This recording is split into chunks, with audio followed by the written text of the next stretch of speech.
The sound of sledgehammers against drywall jolted me from my Zoom meeting with clients.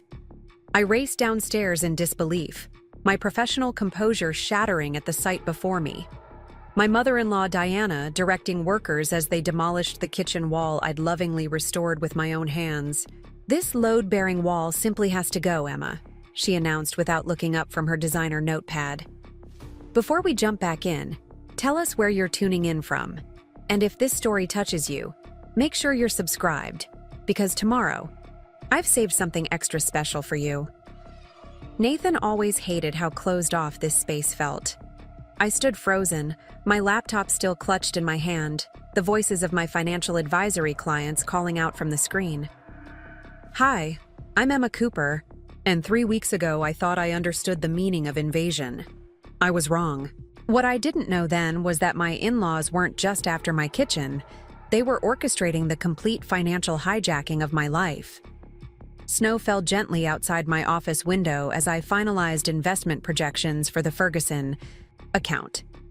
January in Lakeside was always beautiful. The frozen lake visible from my home office, a reminder of why I'd fallen in love with this craftsman house 4 years ago, long before I met Nathan. The renovation had been my passion project. Every exposed beam, refinished hardwood floor, and restored glass cabinet told a story of late nights, YouTube tutorials, and the satisfaction of creating something lasting with my own hands. The demolition. Sounds resumed downstairs, each crack like a physical blow. 3 days ago, Nathan had called from his business trip to Seattle with the news. My parents lost their condo. The developer went bankrupt, and they've got nowhere to go. They're staying with us until they get back on their feet. Maybe a month, tops. A month. It had seemed manageable then. What I hadn't counted on was Diana and George Mitchell showing up with a moving truck and renovation crew while I was in the middle of my quarterly client reviews at Horizon Financial. I set my laptop down, muted the call with a quick apology, and took a deep breath before confronting the chaos below. The kitchen was unrecognizable. The vintage cabinets I'd spent weeks restoring were already gone, replaced by stacks of gleaming white modular units still in their packaging. The Italian marble countertops Nathan and I had selected for our anniversary lay covered in demolition dust. "Diana," I managed, keeping my voice steady, "we need to talk before any more decisions are made about my house." My mother-in-law turned, with that particular smile that always reminded me of a realtor showing a slightly overpriced property. "Our house now, dear. Nathan's name is on the deed, after all. And speaking of decisions, George and I took the liberty of choosing new paint, colors for the living room. That earthy green simply doesn't maximize the potential value." I bit back my first response. "Nathan and I should discuss any major renovations together. He's not even here." "Oh, he's given us his full blessing," Diana waved dismissively. "He agrees this place needs a professional touch. No offense to your DIY efforts." My phone buzzed with a text from Nathan. "Mom said kitchen renovation started. Exciting update. See you next week. Love you." Underneath that betrayal was a notification from my banking app, a substantial withdrawal from our joint account. My stomach dropped. "Diana, where's George?" I asked, already suspecting the answer. "At the design center, of course. The formal dining room needs proper wainscoting if we're going to host family gatherings here. Your little podcast table will need to find another home." The construction workers continued hammering, oblivious to the tension. One of them accidentally knocked against the built-in bookshelves I'd designed myself, sending my finance books tumbling to the floor. "Careful with those." I moved to rescue my collection, kneeling to gather the fallen volumes. Diana's designer. Heels clicked across the hardwood as she approached. "While we're discussing changes, Emma, I've been meaning to ask, wouldn't you be more comfortable in the guest bedroom?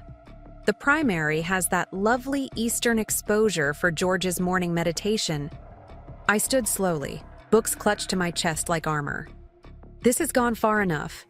I need you to stop the demolition until Nathan gets home.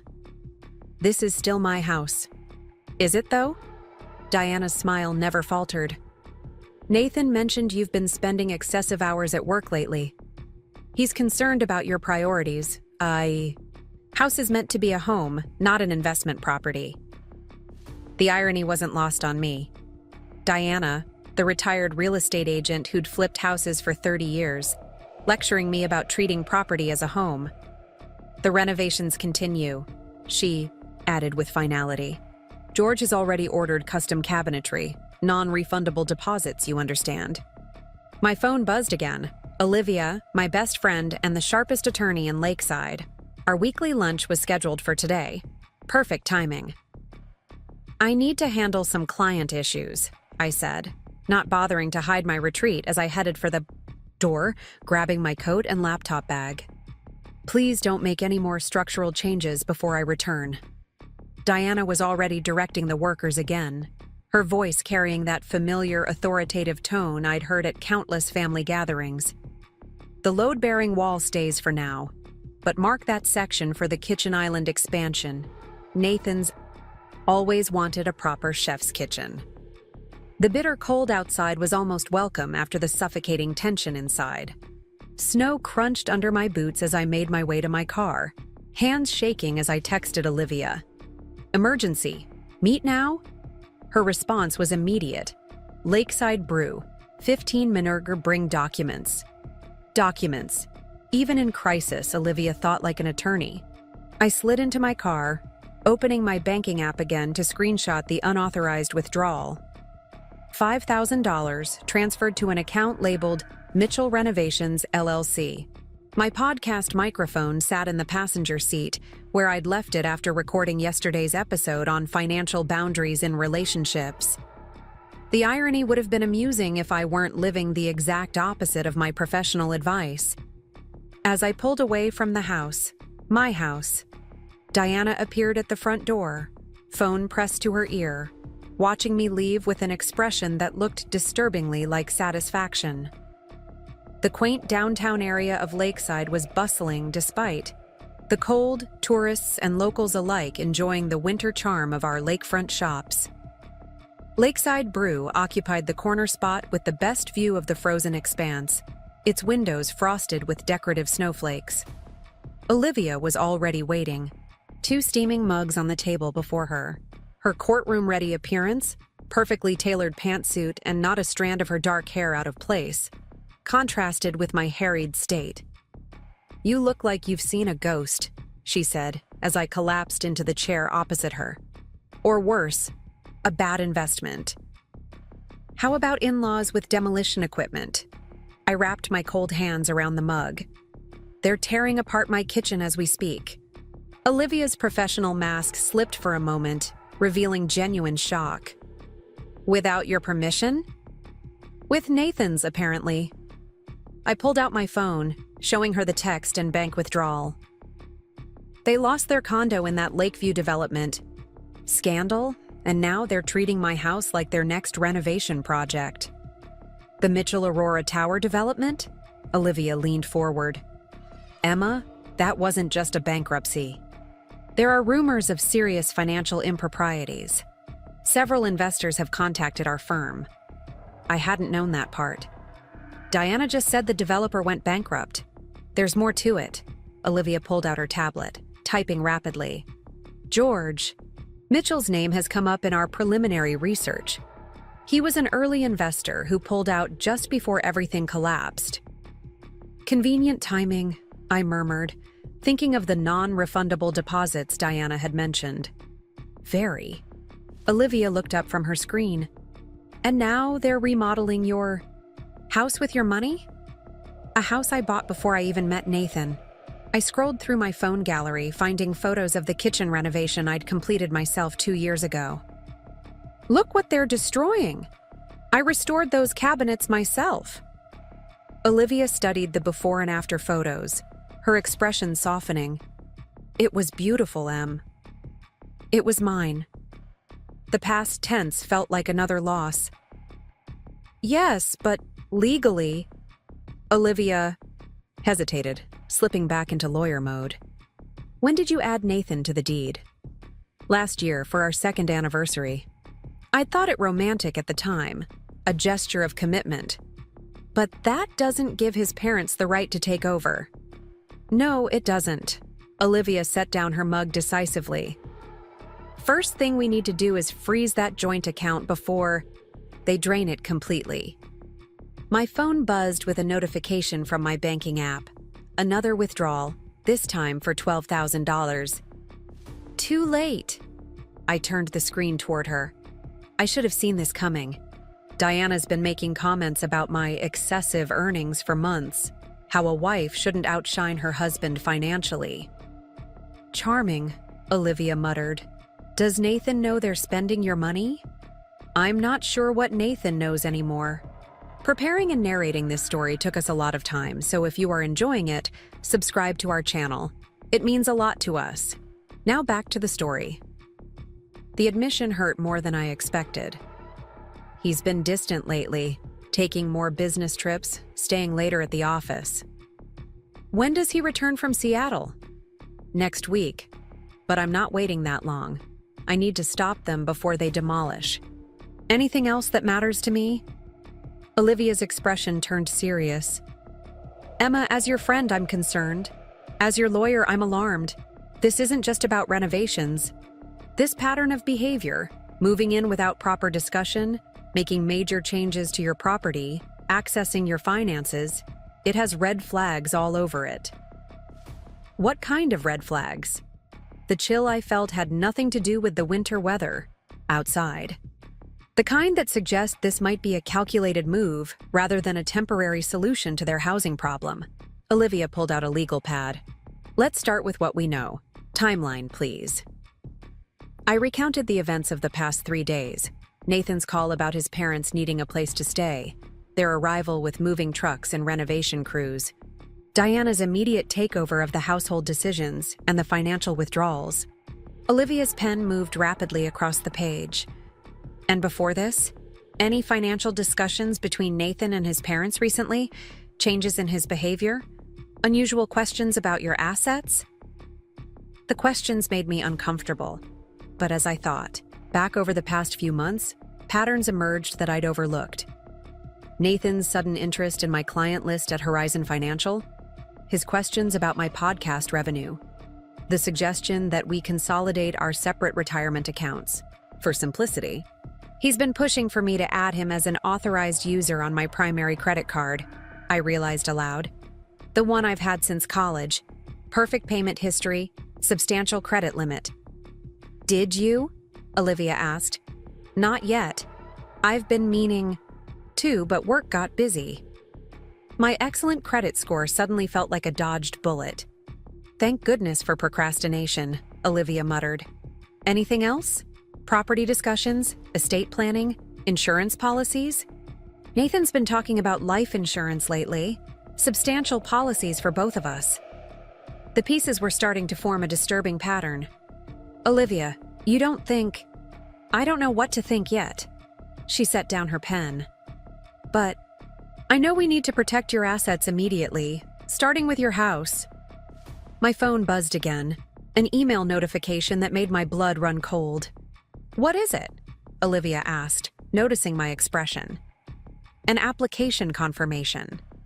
My voice sounded distant to my own ears. For a home equity line of credit. On my house. For $200,000. Olivia's professional composure cracked. Tell me you didn't apply for that. I didn't. My hands shook as I opened the email. But according to this, I did. Yesterday, while I was recording my podcast and meeting with clients. That's fraud, Olivia said flatly. Straightforward identity theft. By whom? Nathan? His parents? The betrayal felt physical, like the sledgehammers demolishing my kitchen. We're going to find out. Olivia gathered her things decisively. But not here. My office now. We need to contact the bank's fraud department immediately. As we stood to leave, my phone rang. Diana's number. I almost declined the call, but something made me answer, putting it on speaker so Olivia could hear. Emma, dear. Quick question. Diana's voice carried that particular tone of forced pleasantness. "Where do you keep your important documents? The refinancing appraiser needs to see the original deed." "Refinancing?" I repeated, meeting Olivia's alarmed gaze. "I haven't applied for refinancing." "Oh, Nathan took care of all that," Diana replied smoothly. "Such a thoughtful son, helping us secure our future. The equity in your home will be perfect for our new investment opportunity. It's practically guaranteed returns." "Diana," I said carefully, "I'm not refinancing my home for any investment opportunity." "Well, it's a bit late for objections." Her tone hardened slightly. "The paperwork is already filed. We just need the original deed for verification. Nathan said it might be in your home office." "Don't touch anything in my office," I said, my voice steadier than I felt. "And don't proceed with any refinancing.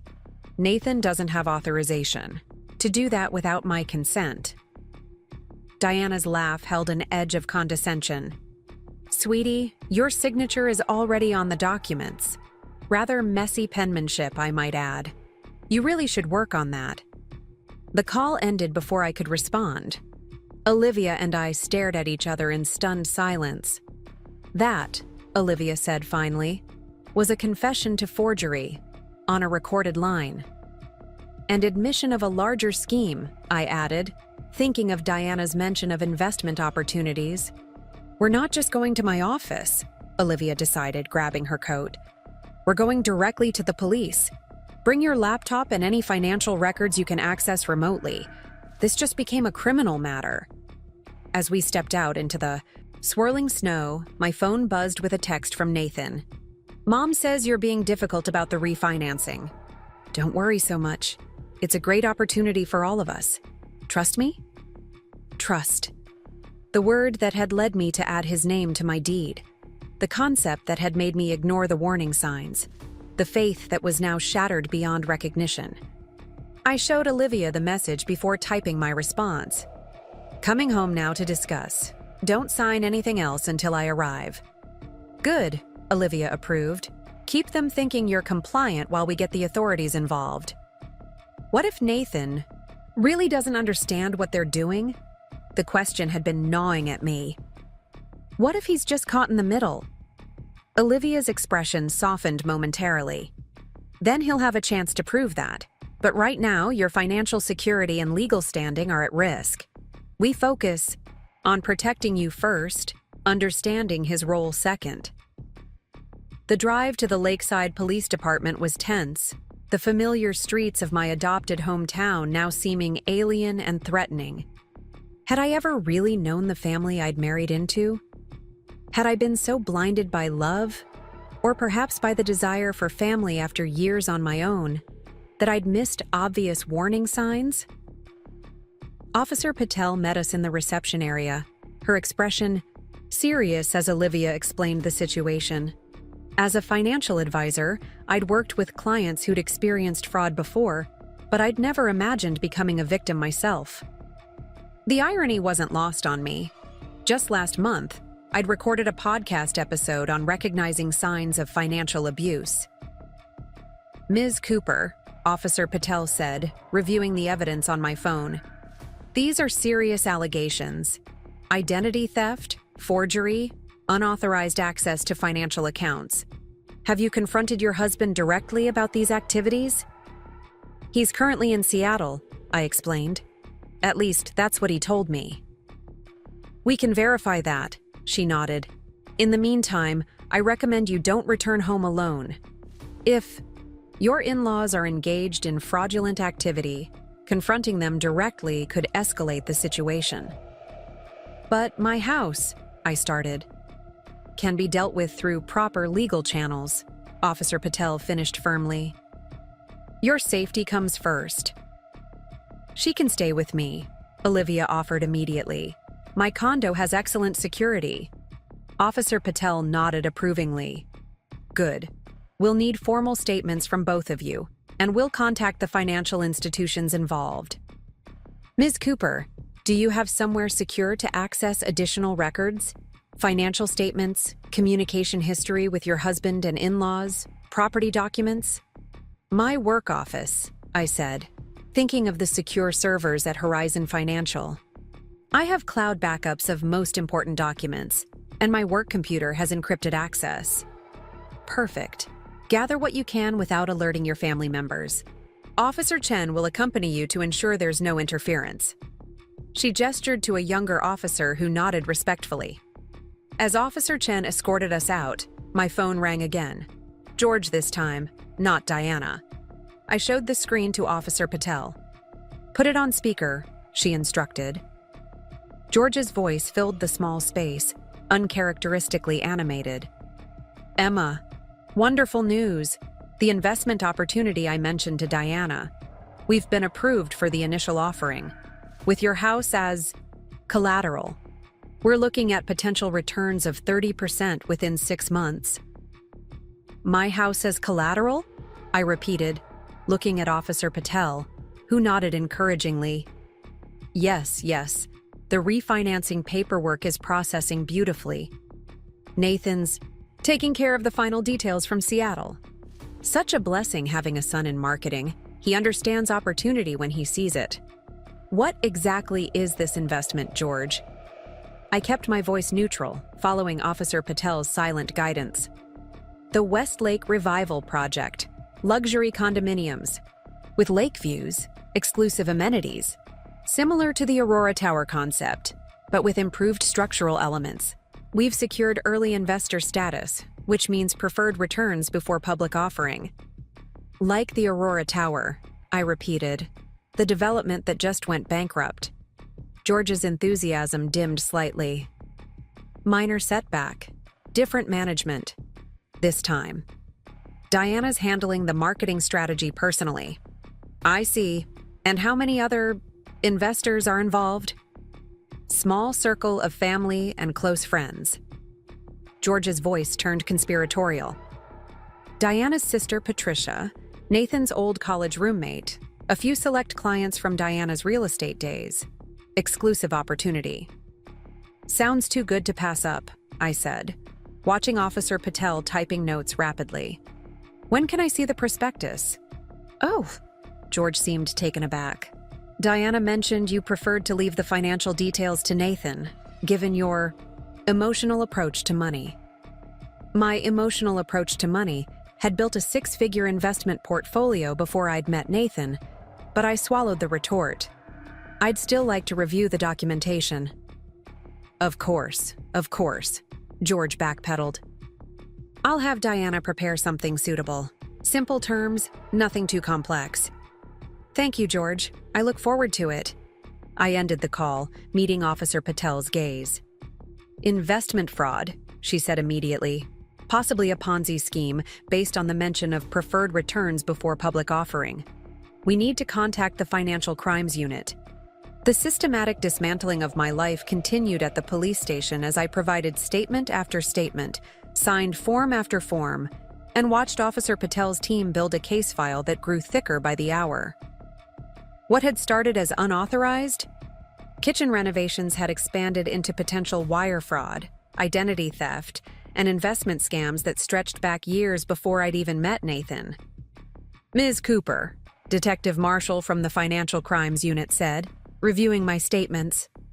Based on what we're seeing, your in-laws appear to have an established pattern of this behavior. The Aurora Tower development wasn't their first failed project, and your husband has been involved in at least 3 previous instances. Nathan knew? The question came out smaller than I intended. The evidence suggests he was an active participant, not just an enabler. Detective Marshall's expression held professional sympathy. I understand this is difficult to process, but his digital footprint shows consistent involvement in creating marketing materials for these investment schemes, dating back to his college years. The betrayal settled into my bones, cold and final. The man I'd married, the life I'd built, the future I'd planned, all constructed on carefully crafted lies. What happens now? I asked, surprising myself with the steadiness of my voice. We've initiated a freeze on your joint accounts and the fraudulent credit applications, Officer Patel explained. The bank's fraud department has been notified about the forged signatures. As for your home, she hesitated.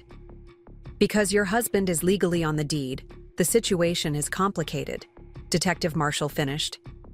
We'll need a court order to prevent any further financial encumbrance of the property, which we're filing for immediately, Olivia added, looking up from her laptop where she'd been drafting legal documents for the past hour.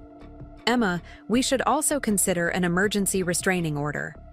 Against my husband and his parents? The suggestion should have seemed extreme. Instead, it felt like the first sane response to an insane situation. Yes, their actions constitute financial abuse, which is grounds for protection. Olivia's tone was gentle but firm. It's not just about the money. It's about your safety and autonomy.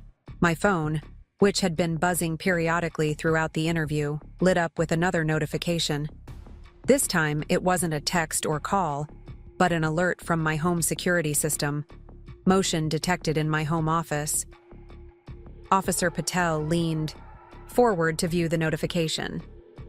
Do you have camera access? I nodded, opening the security app. The live feed showed Diana methodically going through my desk drawers, removing files and photographing documents with her phone. Behind her, George was disconnecting my computer, wrapping cords with practiced efficiency. Looks like they're removing evidence, Officer Patel observed. We need to move quickly. There's more, I said, navigating to another alert. The bedroom camera showed Nathan, supposedly in Seattle, packing my jewelry box into a suitcase. He lied about being out of town. Detective Marshall was already on his feet, calling for backup. Ms. Cooper, we're going to your residence now to secure the premises and any evidence. With your permission, we'll access the property using your keys. I handed them over wordlessly, watching as officers mobilized with surprising speed. Olivia squeezed my shoulder in silent support. One more thing, I said as Detective Marshall prepared to leave. Check the garage workshop. Behind the pegboard on the east wall, there's a hidden safe. It contains my original deed, birth certificate, and a backup drive with financial records. You hid these from your husband? Officer Patel asked, pausing at the door. Not intentionally, at first, I admitted. It was my personal organizational system from before we married. When Diana started making comments about my financial independence being unnecessary in a proper marriage, I decided to keep it private. Good instinct. Detective Marshall nodded approvingly. That backup drive could be crucial evidence. As they departed, Olivia and I remained in the interview room, the gravity of the situation settling around us like a heavy cloak. This isn't just about the house anymore, is it? I asked quietly. It never was, Olivia replied, her attorney persona momentarily replaced by fierce friendship. This was a systematic attempt to exploit your assets, your credit, and your trust. And based on what the detective said about previous incidents, I'm not their first target, I finished, just their latest. My phone buzzed again, a text from Nathan. Where are you? Mom says you're acting erratically. Come home so we can talk. Worried about you. I showed it to Olivia, who shook her head in disgust. Gaslighting. Classic abuser tactic. Make the victim think they're the unstable one. Should I respond? No. Let the police handle it from here. Another notification appeared. An email from my department head at Horizon. Financial. Urgent. Client concern regarding recent advice. Call immediately. My stomach dropped as I opened the message. According to the email, someone claiming to be my spouse had contacted several of my high-net-worth clients, suggesting they consider investing in an exclusive private development opportunity that I had personally vetted. They're targeting my clients now, I whispered, showing Olivia the email, using my professional reputation to legitimize their scam. This just keeps expanding, Olivia muttered, adding the new information to her notes. Emma, we need to contact your firm's legal department immediately. Your professional liability could be at risk. The walls seemed to close in as the full scope of the disaster unfolded. My home invaded, my finances compromised, my marriage revealed as a sham, and now my professional reputation, the career I'd built meticulously over years, under threat. Officer Patel returned, her expression grave but determined. "Ms. Cooper, we've secured your residence. Your husband and in-laws are being brought in for questioning." She hesitated. "I should prepare you. The situation at your home is extensive." "What do you mean?" "Beyond what you already knew about the kitchen renovations and document theft, we found evidence that they've been systematically photographing your financial documents for months.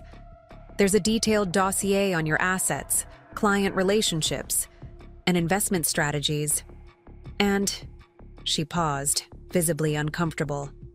"And," I prompted, "and applications for life insurance policies in your name. Substantial policies, with your husband as the sole beneficiary." The room tilted slightly. Olivia's hand on my arm anchored me back to reality. "That's..." I couldn't find the words. "Deeply concerning," Officer Patel finished diplomatically.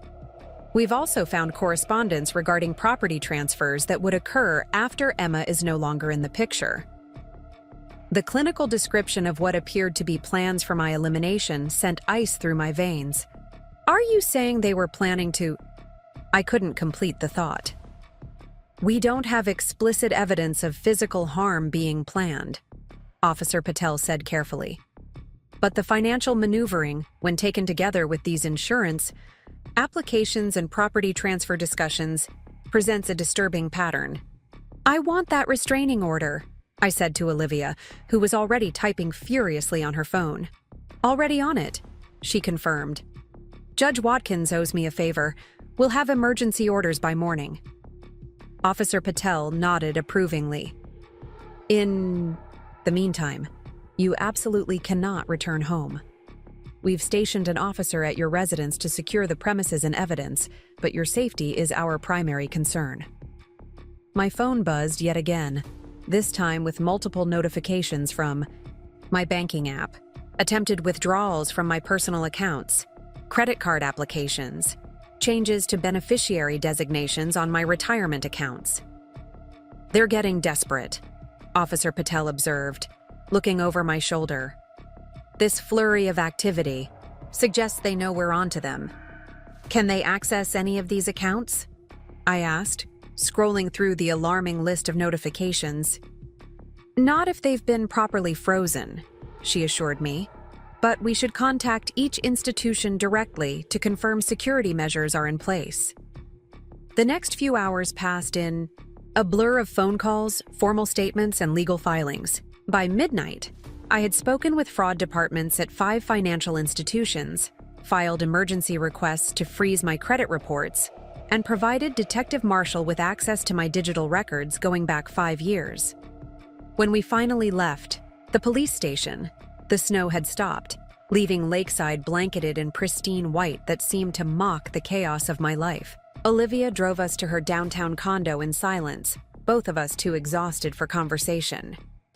"You'll stay in my guest room," she said as we entered her sleek, minimalist space.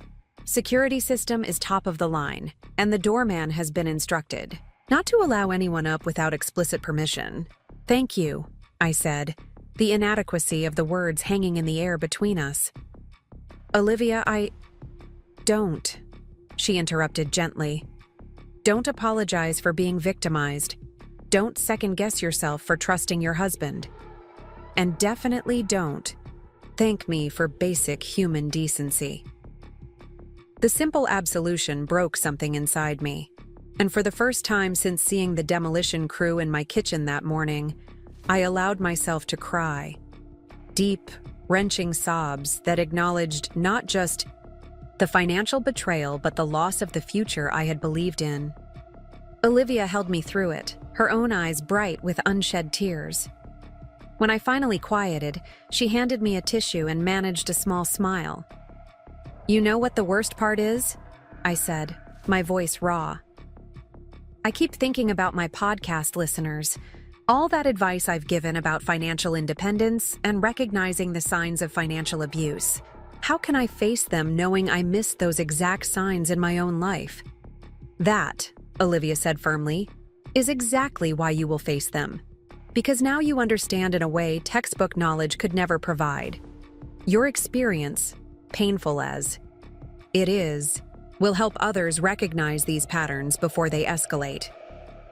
The perspective shift was subtle but profound, from victim to survivor, from cautionary tale to educator, from loss to purpose. My phone buzzed one last time. Detective. Marshall with an update.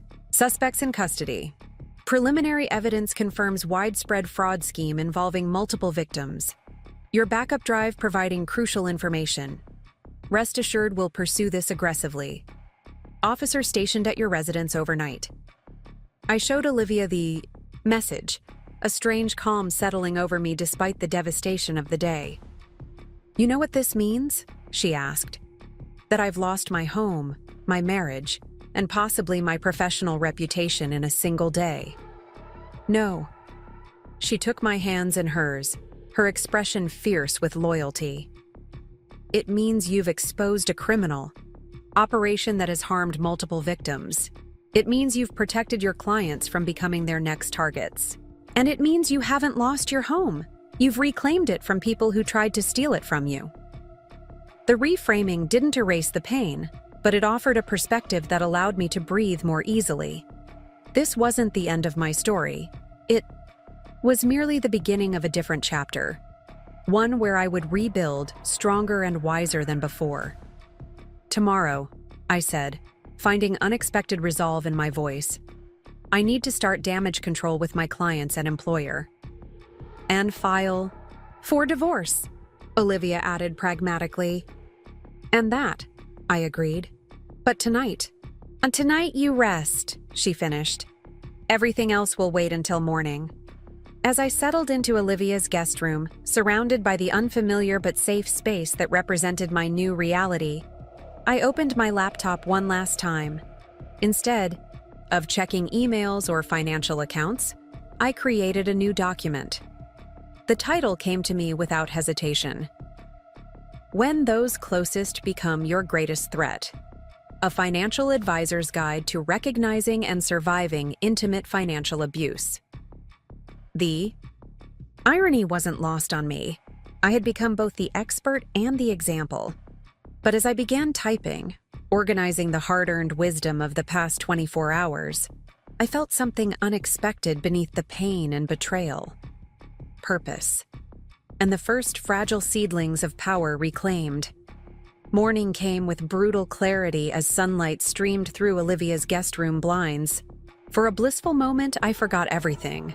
The demolished kitchen, the forgeries, Nathan's betrayal.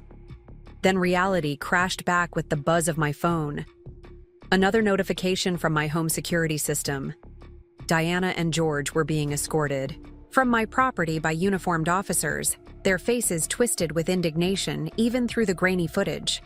I watched, oddly detached, as Diana gestured dramatically toward the house, apparently arguing with the female officer who stood, clipboard in hand, unmoved by whatever justification was being offered.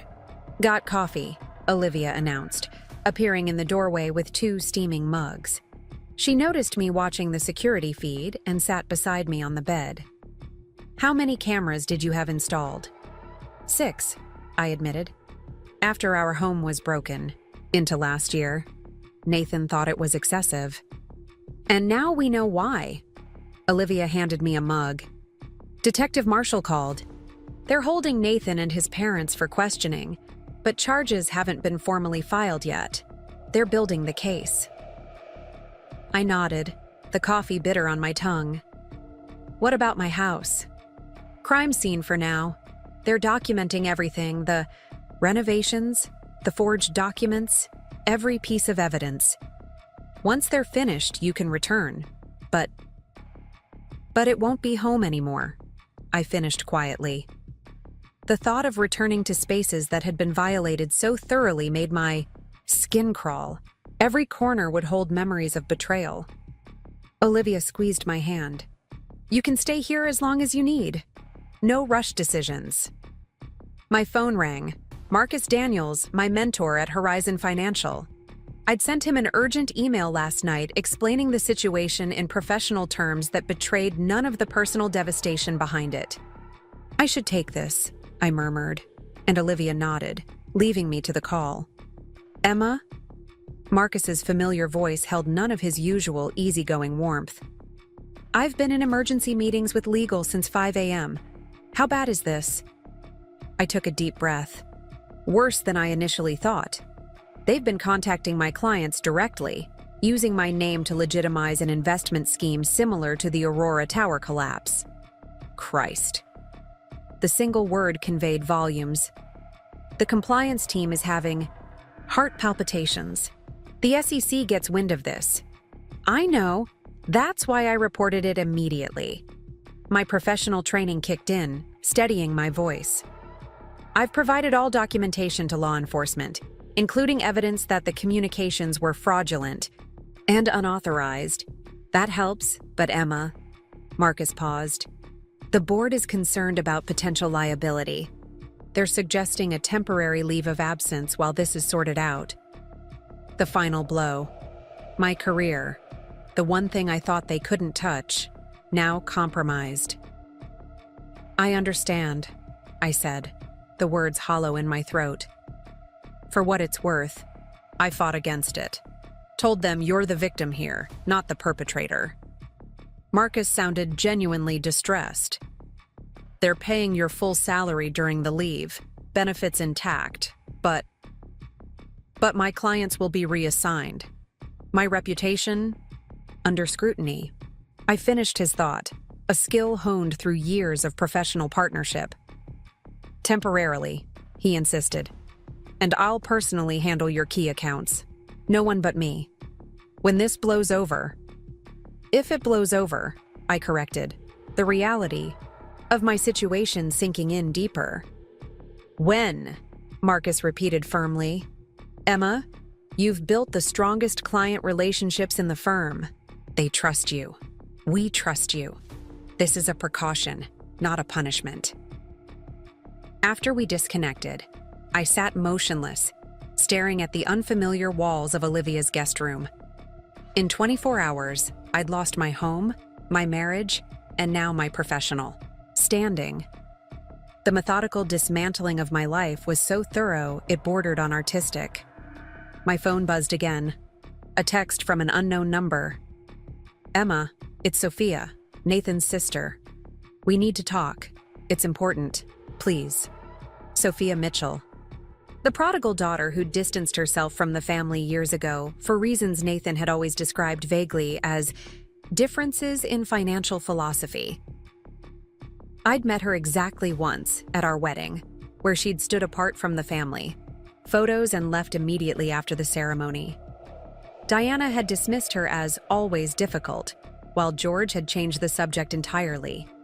I showed the message to Olivia, who had returned with more coffee and a plate of toast I couldn't imagine. Eating Sophia Mitchell, she mused. Wasn't she the one who refused to invest in one of their previous schemes, the art gallery or something? Lakeside Artists Collective, I confirmed. Nathan said she missed out on a great opportunity by being stubborn. Or she was the only smart one in the family. Olivia studied the message. Could be valuable insight, could also be a trap. Only one way to find out. I typed a response. Can meet at Lakeside Brew, public place, noon today. The reply was immediate. Thank you, we'll be there. Come alone, please. Olivia raised an eyebrow at that last request. Not happening. I'm your attorney, and I'm going. With you. Agreed. I set the phone aside and forced myself to eat a few bites of toast. But first, I need to contact my clients directly before rumors start circulating. Mass email? No. Personal calls. They deserve that much. Emma, that's over 50 high-net-worth clients. Then I better start now. The calls were excruciating, explaining without oversharing, reassuring without promising, maintaining professional composure while acknowledging the extraordinary circumstances. Most expressed shock and support. A few asked pointed questions about security protocols and oversight. 3 requested immediate transfer to different advisors. By 11:30, my voice was hoarse and my emotional reserves depleted, but I'd contacted every client on my primary list. The damage control wasn't perfect, but it was thorough, exactly as I'd approached every aspect of my professional life. "Ready?" Olivia asked, car keys already in hand. "As I'll ever be." Lakeside Brew was busier than yesterday, the weekend crowd of tourists and locals creating a buffer of anonymous chatter. We selected a corner table with clear sightlines to both exits, a precaution that would have seemed paranoid yesterday, but now felt necessary. Sophia Mitchell arrived precisely at noon, her resemblance to Nathan momentarily stealing my breath. The same angular features and expressive eyes, but where Nathan's always held calculated charm, hers carried wariness and something harder. Determination, perhaps. "Emma." She extended her hand formally, then noticed Olivia. "I asked you to come alone." "Olivia Reynolds, Emma's attorney," Olivia introduced herself smoothly. "Given the circumstances, I'm sure you understand the precaution." Sophia assessed Olivia briefly, then nodded. "Smart. I would have done the same." She sat, positioning herself with her back to the wall, another security measure that didn't go unnoticed. "You wanted to talk," I prompted when she didn't immediately begin. "Yes." Sophia placed a leather portfolio on the table but didn't open it. "First, I want to say I'm sorry for what they've done to you. For not warning you sooner." "You knew?" The question came out sharper than intended. "Not specifically, but I knew the pattern." She looked down at her hands, Nathan's hands with the same long fingers. "They've done this before, many times. The Aurora Tower wasn't their first scheme," I said, recalling Detective Marshall's comments. "It was their 6th, Sophia corrected. "That I know of." Olivia leaned forward slightly. "Ms. Mitchell, are you saying you have documentation of previous fraudulent activities by your family?" "Please call me Sophia." She tapped the portfolio. "And yes, that's exactly what I'm saying. I've been gathering evidence for years." "Why?" I asked, the single word encompassing a universe of questions. Sophia's expression hardened. "Because they did it to me first." She opened the portfolio, removing a stack of meticulously organized documents protected in clear sleeves. 7 years ago, I was you. Different circumstances, but the same pattern. I had inherited money from my grandmother, my father's mother, who never trusted Diana. I was establishing my photography studio, building a client base. Then, Nathan came to me with an incredible opportunity. A chance to help the family, while helping myself.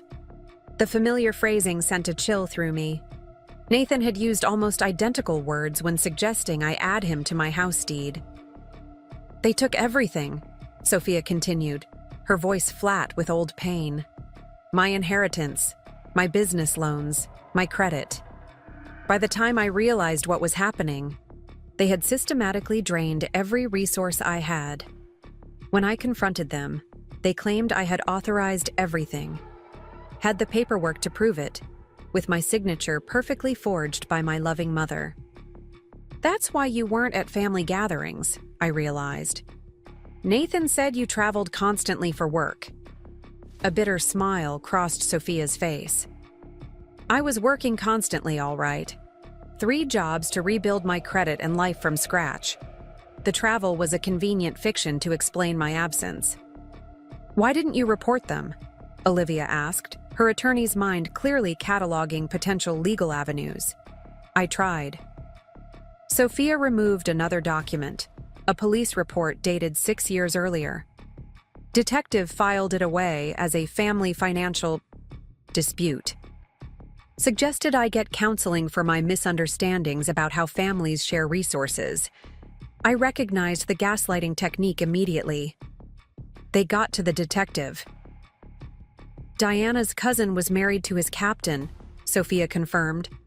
The investigation went nowhere, but I kept gathering evidence, tracking their schemes, building a case. For what purpose? Olivia asked, professional skepticism evident in her tone. If you weren't pursuing legal action? Initially, validation. I needed proof I wasn't crazy or ungrateful or financially irresponsible. All the things. They labeled me. Sophia straightened the already perfect stack of documents. Later, protection. Documentation that I wasn't involved in their activities, in case it all came crashing down. And eventually, she met my eyes directly, to help their next victim when they inevitably found one.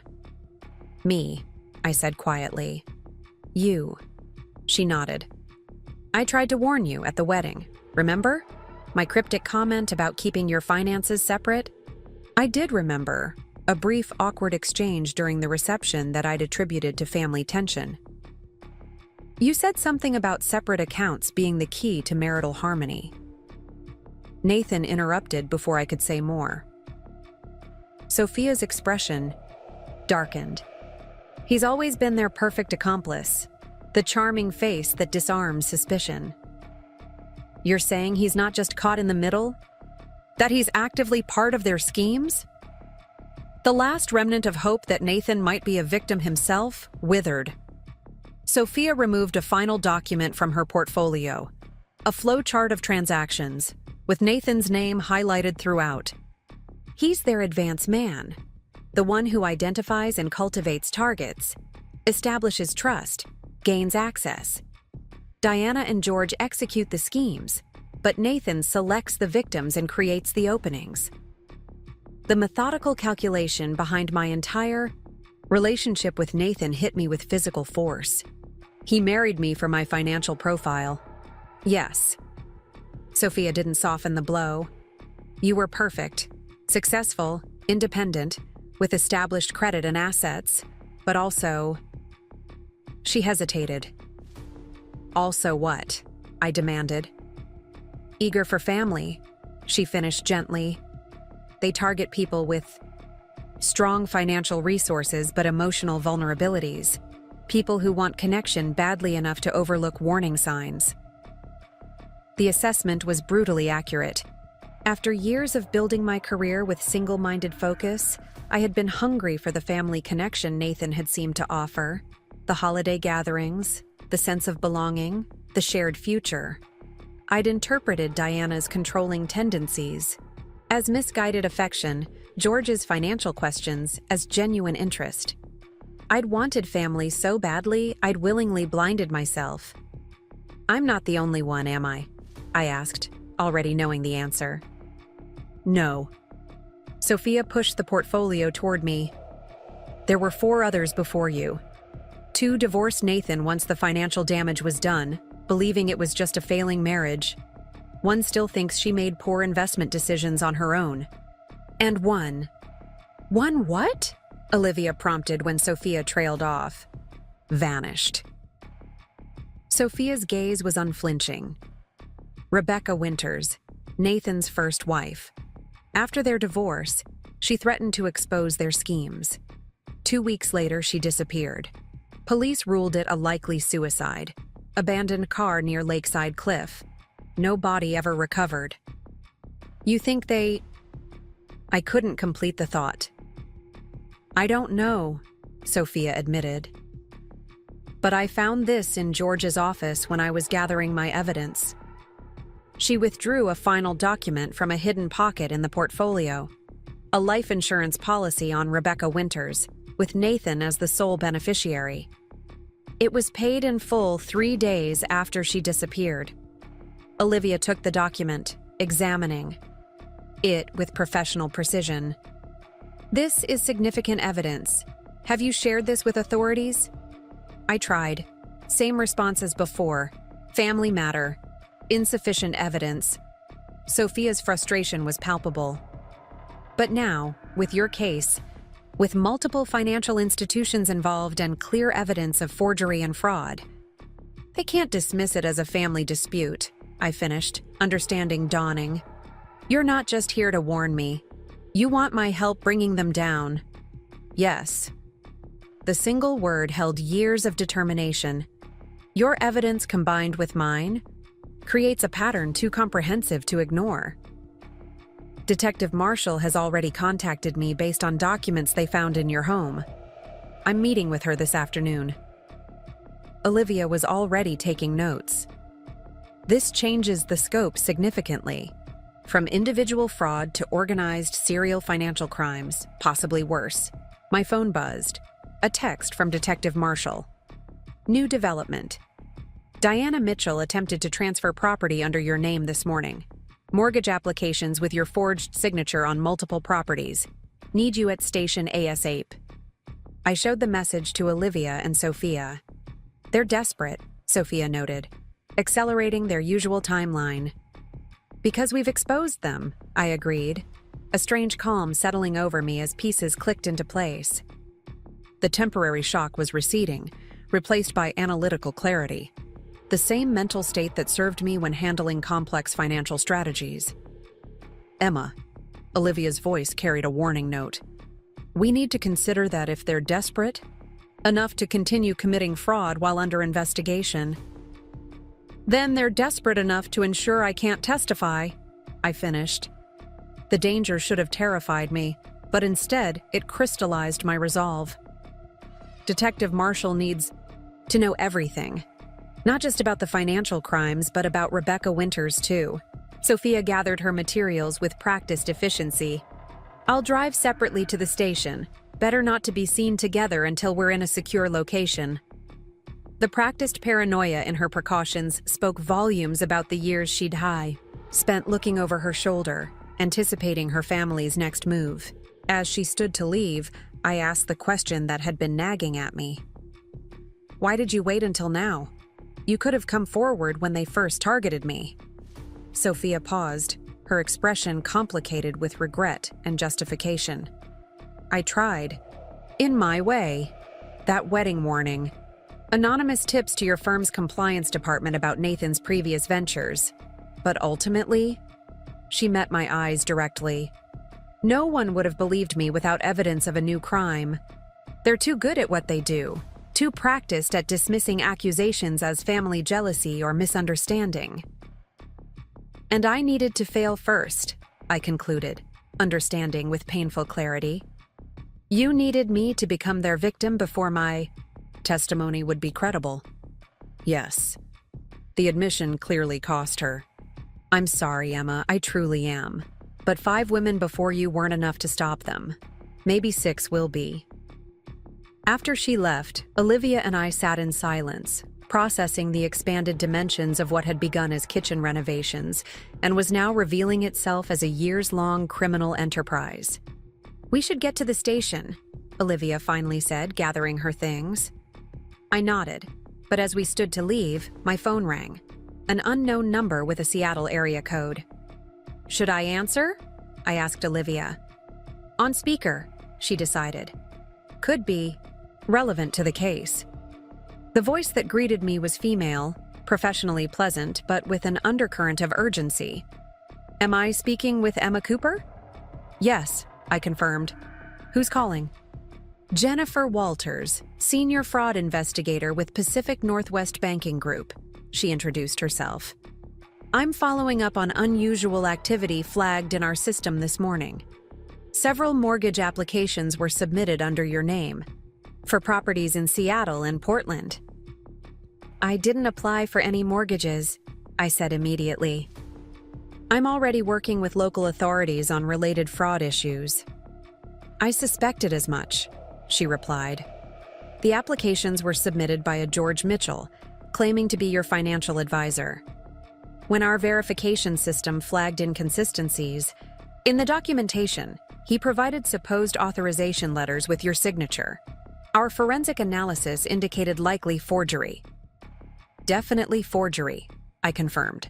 Mr. Mitchell is currently being questioned by police in Lakeside regarding multiple instances of financial fraud, including identity theft and forgery. I see. Her tone shifted to something more serious. Ms. Cooper, these applications weren't just for new properties. They were attempting to refinance existing properties already under his name, adding you as a co-borrower with joint liability. The implication took a moment to register. He was trying to make me responsible for his existing debts? Precisely. 6 properties, all significantly underwater on their mortgages. Total liability would have exceeded $4 million. The breathtaking scope of the attempted fraud momentarily silenced me. Olivia leaned closer to the phone. "This is Olivia Reynolds, Ms. Cooper's attorney," she introduced herself. "Are you preserving all documentation related to these fraudulent applications?"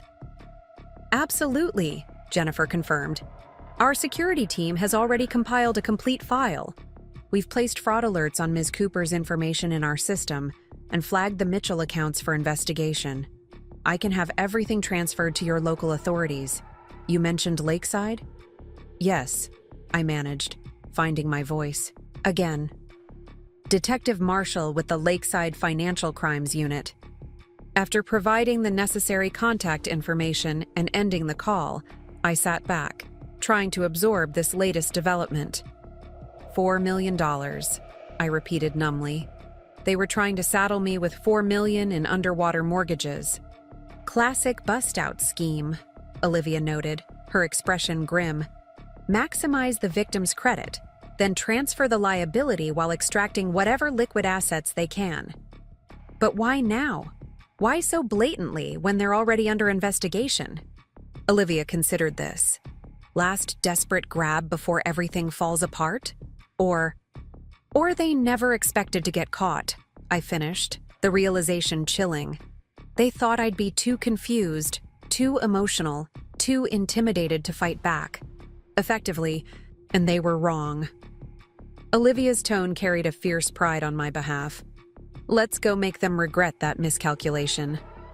The Lakeside police station hummed with activity as we arrived, the weekend bringing its usual complement of minor infractions and domestic disputes. Detective Marshall met us in the lobby, her expression professionally neutral, but with a gleam of satisfaction in her eyes. "Ms. Cooper, Ms. Reynolds, if you'll follow me." She led us through secure doors into the investigation division, where multiple officers were organizing documents across a series of whiteboards. I recognized photos of my house among them, along with financial diagrams that mapped the complex web of transactions Diana and George had attempted. "Sophia Mitchell is already here," Detective Marshall informed us, gesturing toward a conference room where Sophia sat reviewing documents with another officer. Her evidence, combined with what we found in your home and the new information from Pacific Northwest Banking, has expanded this investigation considerably. "How considerably?" Olivia asked. "We've identified at least 12 potential victims across 3 states over the past decade," the detective replied.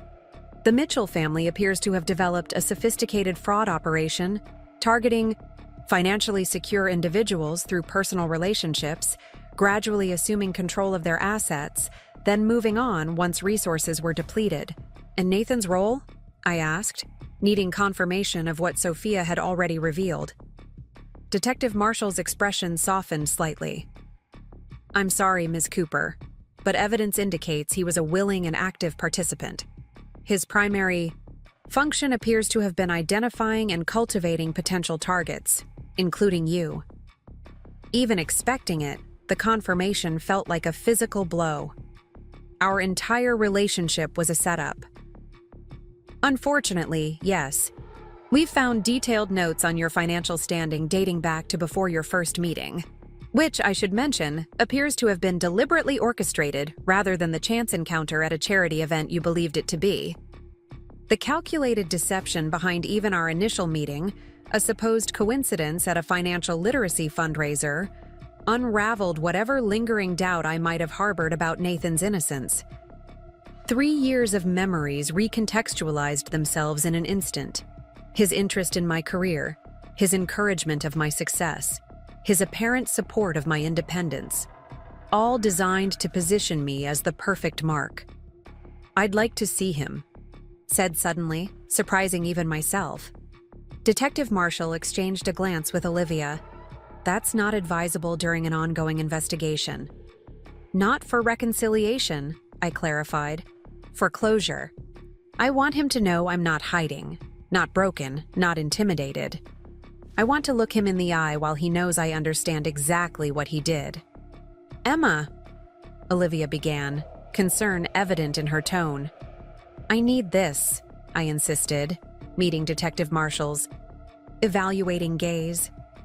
"Just 5 minutes, in your presence, with whatever security protocols you deem necessary." The detective considered this. Ordinarily, I would refuse. But given the emotional component of this case, and the fact that a brief confrontation might actually yield investigative value, she nodded decisively.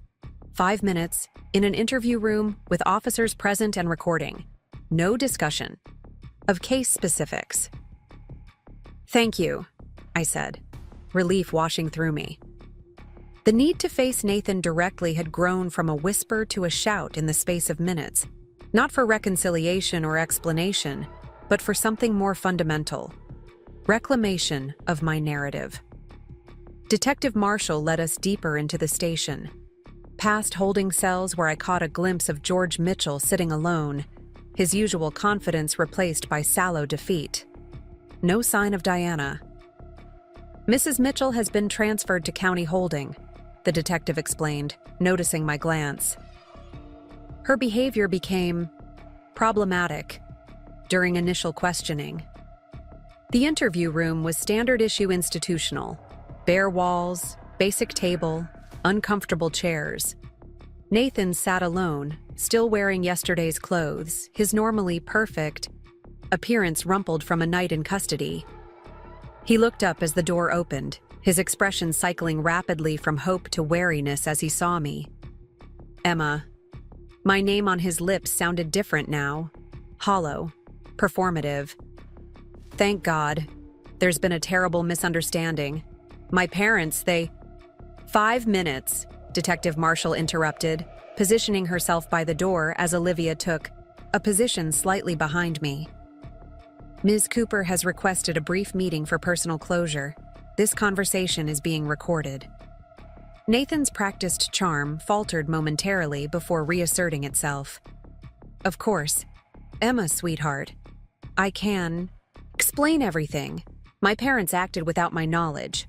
I'm as shocked as you are. If you'll just—" "Pacific Northwest Banking," I interrupted, my voice steady. 6 properties. $4 million in underwater mortgages. Your parents didn't do that alone this morning." His expression flickered, the briefest flash of calculation replacing the manufactured concern. I'd seen that micro-expression before, but had always dismissed it as thoughtfulness. Now I recognized it for what it was: the constant recalibration of a practiced con artist. "A misunderstanding," he repeated, leaning forward with practiced earnestness. "My father sometimes gets carried away with investment opportunities." He meant well. "Like Rebecca Winters?" I asked quietly. The name landed like a physical blow. Nathan jerked back slightly, all pretense momentarily abandoned. "What did Sophia tell you?" "Enough." I maintained eye contact, refusing to flinch. The life insurance policy was a particularly interesting detail. "That was a standard financial precaution," he recovered quickly. "Rebecca was unstable, threatened self-harm regularly. Ask anyone." "I intend to," I assured him, "along with your other ex-wives, all of whom share remarkably similar financial histories, successful before you, devastated after." "Emma, please." He switched tactics, reaching across the table toward my hand. I pulled back before he could touch me. "We can work through this. Everything I did was for us, for our future." "There is no us, Nathan. There never was." The calm certainty in my voice surprised even me. There was a target and a predator. A mark and a con. I understand that now. You're upset, confused. My mother has always been overbearing, I know, but stop. The command emerged sharper than intended. I didn't come here for explanations or excuses. I came to tell you one thing. He waited. That calculated patience I'd once mistaken for understanding, now transparent in its manipulation. You failed, I said simply.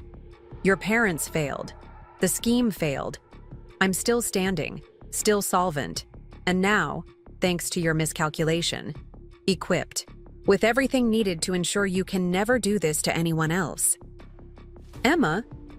My name sounds like a lie when you say it, I interrupted. Don't pretend you know me. You never did. You knew my financial profile, my credit score, my property value. But you missed something fundamental about who I am. What's that?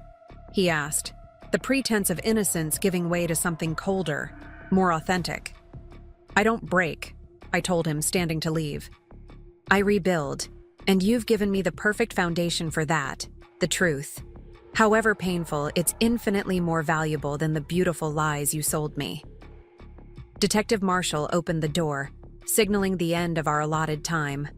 As I turned to leave, Nathan made one final attempt. They'll never believe you, he called after me. We're a respected family, pillars of the community. It's your word against ours. I paused at the threshold, looking back at the stranger who had shared my bed, my home, my life. No, Nathan. It's your actions against the truth, and actions always reveal themselves eventually. The door closed on his response, severing the final thread of connection between us. In the hallway, I exhaled a breath I hadn't realized I was holding, months of tension releasing in a single moment of clarity. You okay? Olivia asked, her hand supportive on my shoulder. Better than I expected, I admitted, surprised to discover it was true. There's something freeing about seeing the deception clearly. No more second-guessing or rationalizing. Detective Marshall nodded approvingly. That kind of clarity is invaluable for witnesses.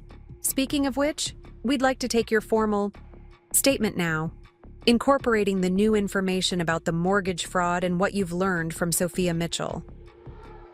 As we followed her back toward the investigation division, my phone rang again. Marcus from Horizon Financial. I should take this, I told them, stepping aside.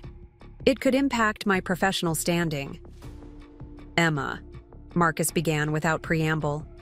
The board has reversed their decision. No administrative leave. What changed? I asked, surprised by the sudden shift. Pacific Northwest Banking contacted us directly. Apparently, their fraud team was impressed with how quickly you identified and reported the activity.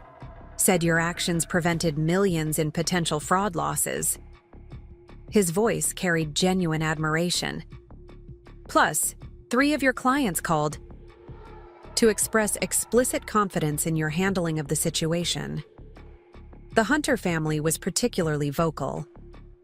The Hunters, my longest-standing clients, who had built their wealth through careful protection against exactly the kind of schemes Nathan's family had attempted.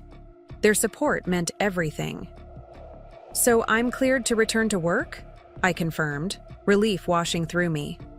One piece of my life reclaimed. More than cleared, Marcus replied.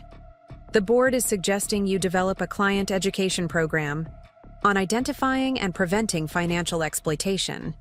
Your expertise has suddenly become extremely relevant. After ending the call, I rejoined Detective Marshall and Olivia, sharing the unexpected development. Professional reputation intact, Olivia noted with satisfaction. That's one significant win. The first of many, Detective Marshall added with professional confidence. Ms.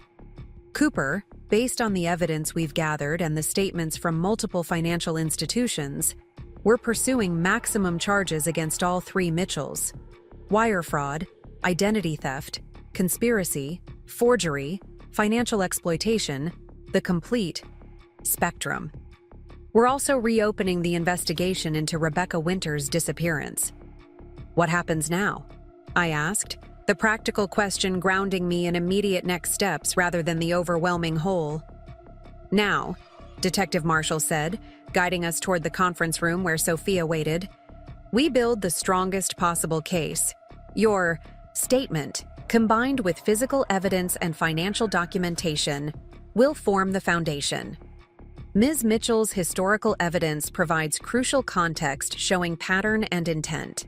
Sophia looked up as we entered, her expression both weary and determined, the face of someone fighting a long battle who suddenly, unexpectedly, sees the possibility of victory on the horizon. They showed me what they found in your house, she said without preamble. The detailed profiles of potential future targets, your neighbors, your colleagues, your clients. They were planning to expand significantly, using your professional connections as leverage. Using me as their gateway to an entirely new class of victims, I concluded, the scope of their ambition becoming clear. Exactly. Detective Marshall indicated the evidence boards, where photos of my neighbors and colleagues were pinned alongside financial assessments. Your intervention hasn't just protected yourself, Ms. Cooper. It's potentially saved dozens of others from similar exploitation. The perspective shift was subtle but profound, from victim to protector, from mark to shield. Something settled in my chest, a sense of purpose emerging from the chaos of betrayal. I want to help, I said, looking between Detective Marshall and Sophia. Not just with my statement, but with whatever comes next. The prosecution, the warnings to potential victims, the education to prevent this from happening to others. That's exactly what we hoped you'd say, Detective Marshall replied, gesturing toward the conference table where dozens of files awaited our attention, because we have a lot of work ahead of us. As I took a seat beside Sophia, a strange sense of kinship formed between us. Two women connected not by the family ties Nathan had promised, but by the shared experience of betrayal and the mutual commitment to justice that had emerged from it. Before we start, Sophia said quietly, so only I could hear, I want you to know something. What they took from you, what they took from all of us, it wasn't just money or property or credit. Trust, I supplied, understanding immediately. Security. Peace of mind. Yes, and those things can feel impossible to rebuild. She met my eyes directly. But they're not. I'm living proof. 6 years later, I have my own business again. My own home, my own life, separate from their shadow. You will too. The simple assurance, from the only person who truly understood the unique pain of this particular betrayal, settled something restless inside me. Not healing, not yet, but the prospect of it. The promise that this acute pain would eventually dull into something manageable, perhaps even transformative. For the next several hours, we worked methodically through statements and evidence, my financial expertise proving invaluable in tracking the complex web of transactions the Mitchell family had woven. With each document, each clarification, each connection revealed, I reclaimed a piece of my professional identity, no longer a victim with financial knowledge, but a financial expert actively combating victimization.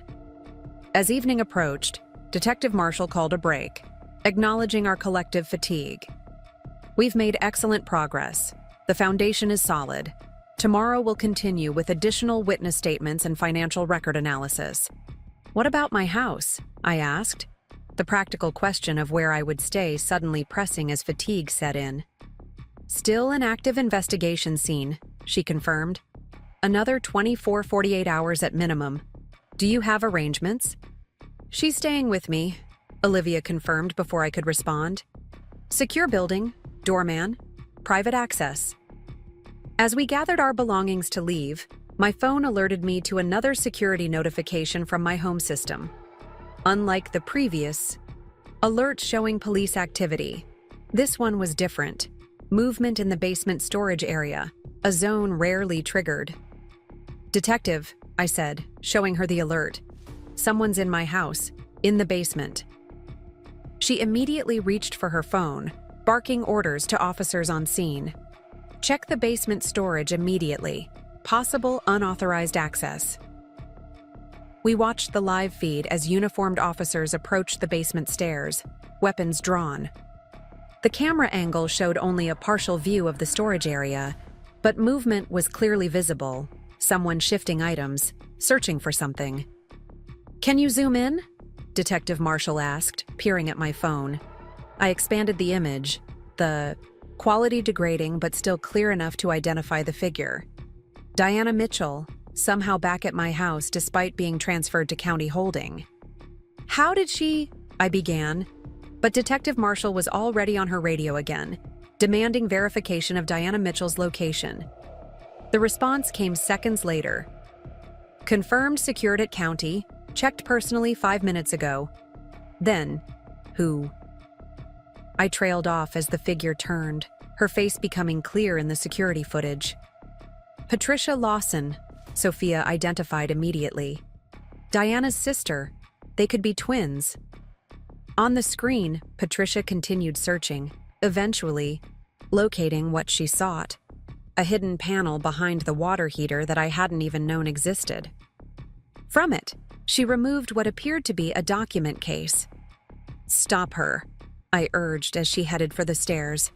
"Whatever that is." "Already on it," Detective Marshall assured me, her voice tight with controlled urgency. We watched as officers intercepted Patricia at the top of the stairs, the document case falling from her hands as they detained her. One officer retrieved it, opening it to reveal stacks of paperwork, flash drives. We watched in stunned silence as officers opened the document case Patricia had retrieved from my basement. Detective Marshall immediately ordered it brought to the station, her expression shifting from professional calm to intense focus. "The officer is photographing everything before moving it," she explained, watching the feed. "Standard evidence. Procedure." "How did she get into my house?" I asked, still struggling to process what we'd witnessed. "I thought it was secured as a crime scene." "That's the first question she'll be answering," Detective Marshall assured me, already dialing another extension. "I need a complete security review of the Cooper residence immediately. Unauthorized access just documented." "Yes? In custody now?" 20 minutes later, Patricia Lawson sat in an interview room, her resemblance to Diana truly startling. The same imperious posture, the same calculated expressions, though where Diana projected polished charm, Patricia carried a harder edge, less concerned with appearances. "Family business," she repeated for the third time, responding to Detective Marshall's questioning about her presence in my home. "Nothing criminal about retrieving family documents." "From a secured crime scene?" Detective Marshall clarified, her tone neutral but unyielding. "Using an unauthorized key, accessing a hidden compartment unknown to the homeowner." Patricia's gaze flicked briefly to me, dismissive. "The homeowner's awareness is irrelevant. George installed that compartment when they first targeted the property. Standard operating procedure." The casual admission stunned everyone in the observation room where Olivia, Sophia, and I watched the interview. Patricia seemed entirely unconcerned about incriminating herself or her family members. "Did she just—" Olivia began. "Confess to premeditated fraud?" Sophia finished. "Yes, that's Patricia. Always thought she was the smartest person in any room, too clever to bother with pretense." Detective Marshall maintained her professional demeanor despite the unexpected candor. "To clarify, you're stating that George Mitchell installed a hidden storage area in Ms. Cooper's home specifically as part of a plan to secure valuable documents. Obviously," Patricia interrupted. "Every successful family needs secure storage for important records. And these records would include—" Detective Marshall gestured toward the document case, now being cataloged by evidence technicians visible through the observation window. Patricia shrugged. Financial paperwork, investment records, nothing that concerns your department. I believe that determination is ours to make, Detective Marshall replied evenly, given that we've already identified multiple instances of forgery, fraud, and identity theft. For the first time, Patricia's composure wavered slightly. Those accusations are between family members, civil matters, not criminal.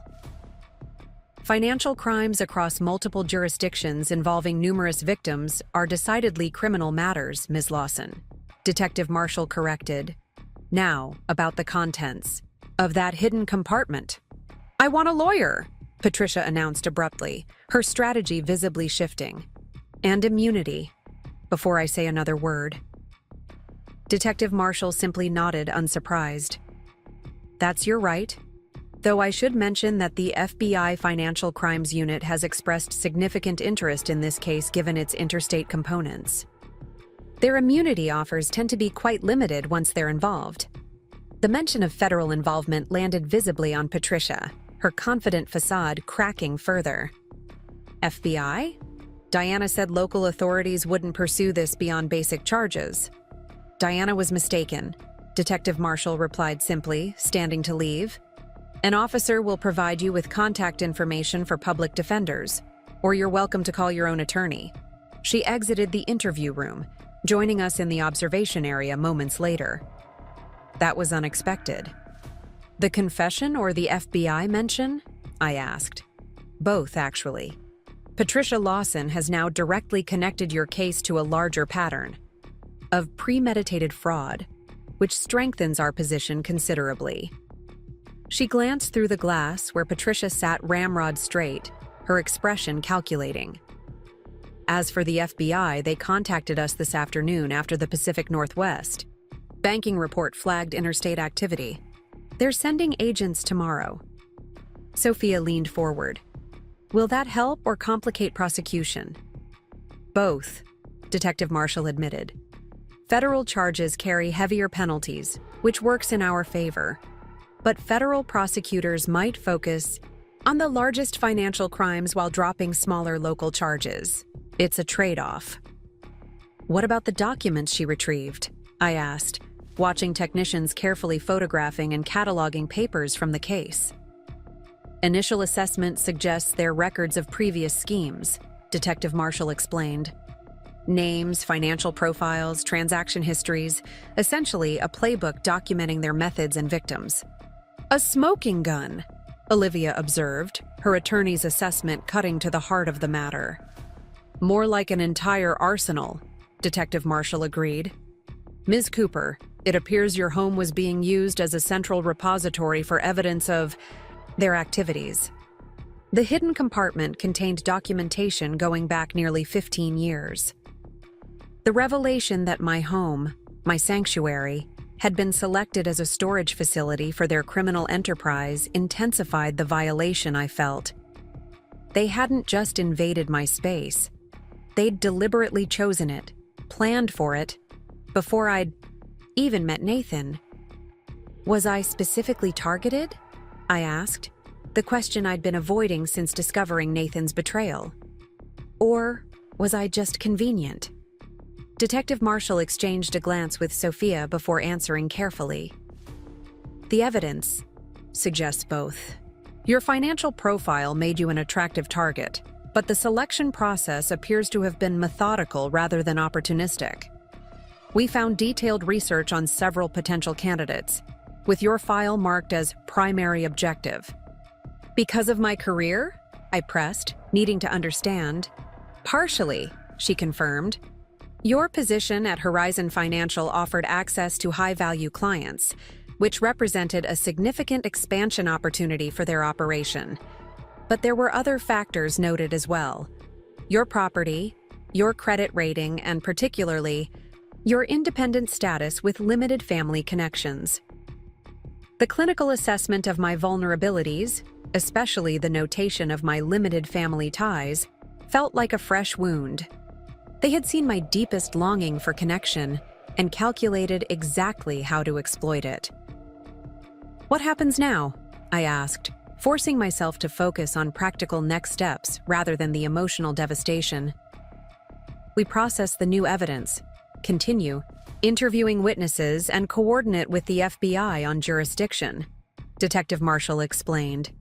Meanwhile, I strongly recommend you remain at a secure location. Patricia's presence at your home indicates they may have other associates we haven't yet identified. She stays with me, Olivia confirmed immediately. Good. We'll maintain the security detail at your residence, Ms. Reynolds, as a precaution. Detective Marshall gathered her notes. One more thing, Ms. Cooper. The document case contained several flash drives currently being analyzed by our tech team. Initial review shows extensive financial data, including what appears to be a complete record of transactions related to their schemes.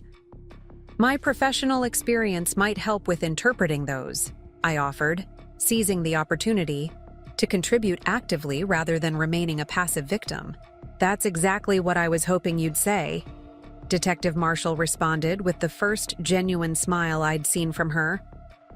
Our financial analysts could use expert assistance, especially regarding some of the more complex investment structures they've identified.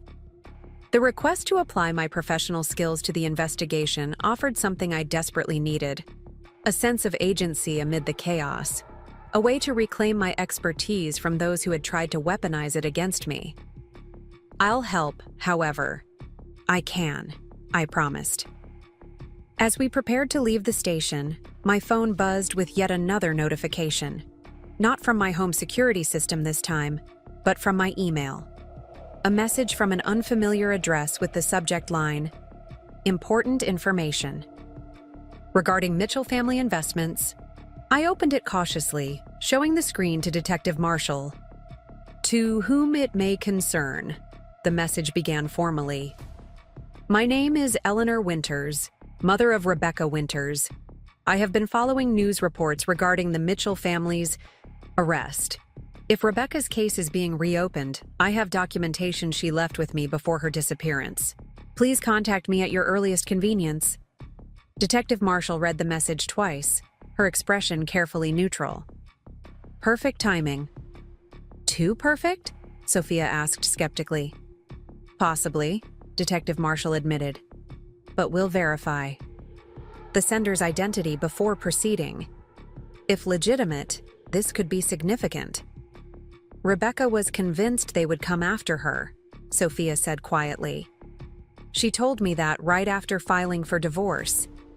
Said she had evidence but needed to hide it somewhere they wouldn't look. With her mother, I suggested. The parallel to my own situation, evidence hidden where perpetrators wouldn't think to search, striking me forcefully. We'll investigate thoroughly, Detective Marshall assured us. For now, focus on resting and preparing for tomorrow's sessions with our financial analysts. The drive to Olivia's condo passed in contemplative silence, both of us processing the day's revelations.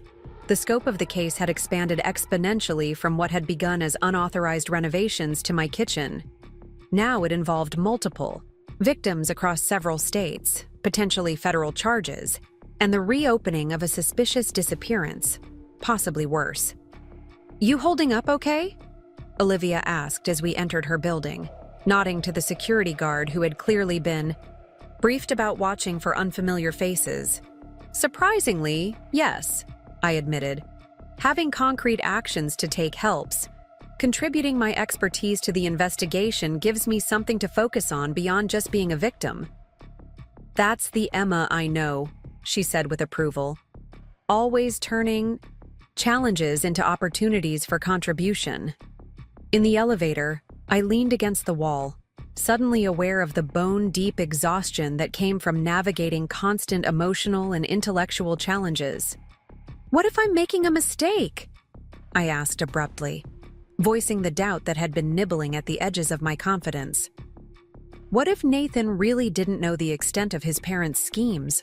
What if— Stop, Olivia interrupted gently. That's exactly what they want. Your doubt, your second-guessing. The evidence is overwhelming, Emma. Nathan wasn't an innocent bystander. He was a central strategist. Your financial expertise is telling you that, even if your heart is still catching up. She was right. The analytical part of my brain had already processed the evidence and reached its conclusion. It was only the emotional residue of 3 years of marriage that created these moments of uncertainty. I know, I sighed as the elevator doors opened. It's just hard to accept that someone could maintain such an elaborate deception for so long. That everything, every conversation, every shared experience, every intimate moment was calculated. Not everything was necessarily fake, Olivia suggested as we entered her condo. Manipulators often incorporate genuine elements to make their deceptions more convincing. But the underlying purpose, that was never authentic. The distinction offered cold comfort. Whether Nathan had occasionally felt real affection amid his calculated exploitation changed nothing about the fundamental betrayal. I need to focus on what comes next, I decided, setting my bag down with purpose. The financial analysis, the case building, the protection of potential future victims. And your own rebuilding, Olivia added gently. You get to reclaim your life too, Emma. Not just help with the investigation. The reminder that I had a future beyond this crisis, that I would eventually need to reconstruct my personal life, not just my professional one, hit with unexpected force. The thought of dating again, of trusting anyone with my heart or finances, seemed impossibly distant.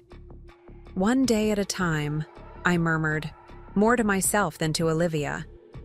Starting with dinner and actual rest, she insisted, heading for her kitchen. You can't fight financial criminals on an empty stomach. The simple routine of sharing a meal and normal conversation provided a momentary respite from the intensity of the past days. We carefully avoided case discussion, focusing instead on memories from law school, mutual friends, and Olivia's ongoing renovation of her grandmother's lakeside cottage, a topic that once would have led naturally to discussion of my own home projects, but now carried uncomfortable associations. As I settled into the guest room later, my phone buzzed with a text from Marcus. Board voted unanimously to proceed with your financial exploitation education program. Full resources and support. When you're ready to discuss, I'm here. The unexpected professional opportunity emerging from personal disaster struck me as profoundly fitting. The very expertise the Mitchells had targeted could now become a shield for others, a way to transform victimization into protection. Morning arrived with renewed purpose. I'd spent part of the night reviewing financial fraud cases from my professional training, refreshing concepts and terminologies that might prove useful in analyzing the Mitchell family's schemes. If my knowledge could help build a stronger case, perhaps some meaning could be salvaged from the wreckage of my personal life. Olivia drove us to the station, where increased activity signaled the case's expanding scope.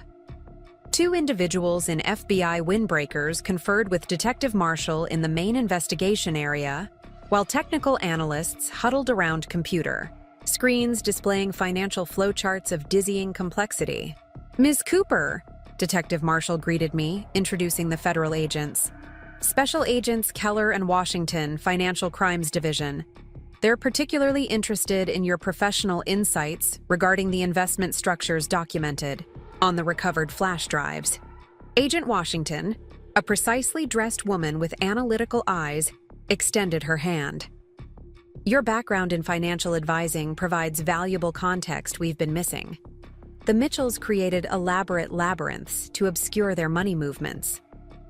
Happy to help however I can, I replied, following them to a conference room where multiple screens displayed financial diagrams. We've identified 7 distinct investment schemes over the past decade, Agent Keller explained, a compact man whose casual demeanor contrasted with his partner's formality.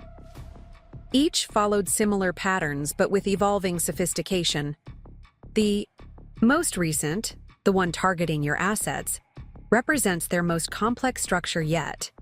For the next several hours, I immersed myself in financial forensics, applying my professional training to unravel the tangled web of accounts, investments, and transfers the Mitchell family had constructed.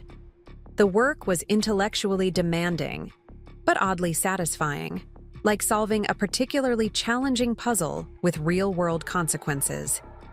They used nested LLCs to obscure ownership, I noted, tracing a particularly convoluted series of transactions. Each entity owned by another, in a circular pattern that makes determining ultimate control deliberately difficult. Exactly, Agent Washington confirmed, making notes. Can you explain the significance of these particular investment vehicles? They appear repeatedly in different schemes. I examined the structures highlighted on her screen. These are typically used for legitimate tax planning, but they've been repurposed for obfuscation.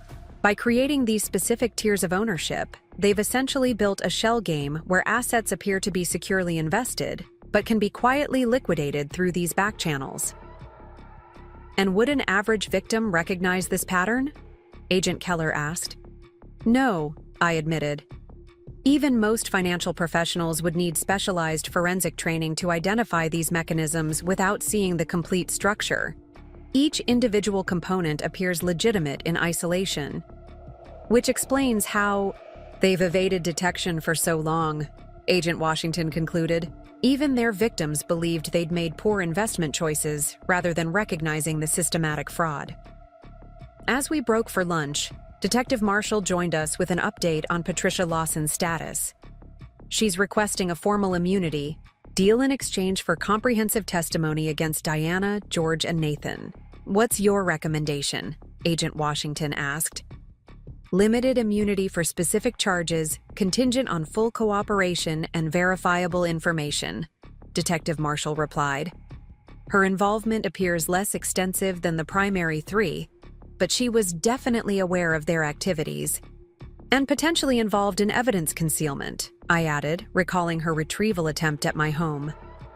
Precisely, Detective Marshall agreed. We're negotiating terms now. Meanwhile, we've verified the identity of Eleanor Winters. She is indeed Rebecca's mother, and she's agreed to travel here with the documentation she mentioned. The continued expansion of the case created conflicting emotions. Satisfaction that the full scope of the Mitchells' crimes would be exposed, alongside discomfort at being part of such a public scandal. My name would inevitably be associated with this case, my professional reputation temporarily linked to victimization rather than expertise. Something troubling you? Agent Washington asked perceptively as we returned to the financial analysis. Professional concerns, I admitted. My career has been built on helping clients make sound financial decisions. Being publicly identified as someone who missed these red flags in my own life actually strengthens your credibility, she countered immediately. The Mitchells fooled financial institutions, real estate professionals, and investors across multiple states. Your ability to recognize and analyze their methods now, despite personal involvement, demonstrates exceptional professional capacity. The perspective shift was helpful, reframing my experience as specialized knowledge rather than embarrassing vulnerability. Perhaps Marcus had been right about the educational program. My first-hand understanding of these schemes offered insights theoretical training couldn't provide. As afternoon progressed, we identified a pattern in the Mitchells' victim selection that proved particularly disturbing. They specifically targeted financially successful individuals with limited family connections, I noted, reviewing the victim profiles recovered from my home. People whose social isolation made them less likely to have others reviewing their financial decisions. People like you, Agent Keller observed gently. Yes, I acknowledged, the pattern painfully clear in retrospect. Professional success combined with personal vulnerability. The perfect targets. And your connection to Horizon Financial represented their most ambitious expansion yet, Agent Washington added, pulling up another document. These appear to be detailed profiles of your clients, categorized by potential value and approachability. The sight of my client list, people who had trusted me with their financial futures, organized into exploitation categories by the Mitchell family, made me physically ill. They hadn't just targeted me, they'd planned to use me as a gateway to dozens of others. I'd like a copy of that list, I requested, my voice steadier than I felt. I need to ensure these individuals receive appropriate warnings about potential targeting. Of course, Agent Washington agreed, though we'll need to coordinate the timing with your firm's compliance department to avoid creating panic. We worked until early evening, creating comprehensive maps of the Mitchells' financial structures and victim profiles. My professional expertise proved valuable in identifying mechanisms that might have otherwise escaped notice, while the FBI agent's investigative experience contextualized these findings within larger criminal patterns. One final document for today, Agent Keller said, pulling up a spreadsheet labeled Contingency Liquidation Plan. We're having trouble determining the purpose of these specific transfers. I studied the document, my financial training immediately recognizing its implications. This is an exit strategy, a plan for rapidly converting assets to untraceable funds and disappearing if their schemes were discovered. Like life insurance policies, Agent Washington suggested, making the connection to Rebecca Winter's case. Exactly, but also real. A state with inflated values, cryptocurrency holdings, and offshore accounts, I explained, pointing to specific entries. These aren't just contingency plans, they're actively funded escape mechanisms. Agent Keller leaned forward. Are you saying they've already established the means to disappear? Not just established, fully funded, I confirmed, the realization chilling. Based on these balances, they could vanish tomorrow with millions in untraceable assets. The question is, why haven't they? The room fell silent as the implications settled over us. Despite having sophisticated escape mechanisms in place, the Mitchell family had remained to pursue additional schemes, including the attempted mortgage fraud detected just yesterday. They thought they were untouchable, Detective Marshall suggested, having joined us for this final review. Years of successful operations without consequences built overconfidence. Or they needed one final score, Agent Washington countered. Something big enough to justify abandoning their established operation. The suggestion triggered a memory from my conversations with Nathan about future plans. The Westlake Revival Project, I said suddenly. George mentioned it when explaining why they needed my house as collateral. He described it as their most ambitious development yet. Agent Keller was already typing, pulling up property records. Westlake Revival Project. Here it is. Proposed luxury development on prime lakefront property. Estimated investment requirement, $30 million. That's far beyond their previous schemes, Agent Washington noted, examining the documentation. Because it wasn't a scheme, I realized, the pieces clicking into place. At least not entirely. They were using fraudulently obtained funds to finance a legitimate development that would establish them permanently as respected developers. The ultimate legitimization of their criminal activities. Laundering their ill-gotten gains through a high-profile legitimate project, Agent Keller concluded. Classic endgame for successful financial criminals. And my assets were meant to provide the final piece of financing they needed, I added. The scope of their plan becoming clear. My home equity, my professional connections, my client relationships, all leveraged for their last big score before going legitimate. Detective Marshall's phone buzzed with an urgent message. She read it quickly, her expression tightening. Speaking of legitimization efforts, Diana Mitchell's attorney has just issued a public statement characterizing this entire investigation as a family financial misunderstanding being criminalized by overzealous authorities. They're taking this public? Agent Washington asked, surprised. That's unusually aggressive for financial fraud defendants. Diana Mitchell has always favored offense as defense, Detective Marshall explained, and their social standing in Lakeside gives them a platform some defendants wouldn't have. How will this affect the case? I asked, concerned about the potential for public opinion to be swayed by the Mitchell family's community connections. Minimally in legal terms, Agent Keller assured me. The evidence speaks for itself. but it does mean you should be prepared for public scrutiny and potential community division. Financial crimes don't generate the same universal condemnation as violent offenses. The warning was unnecessary. I'd already begun considering the broader implications of my role in exposing a prominent local family.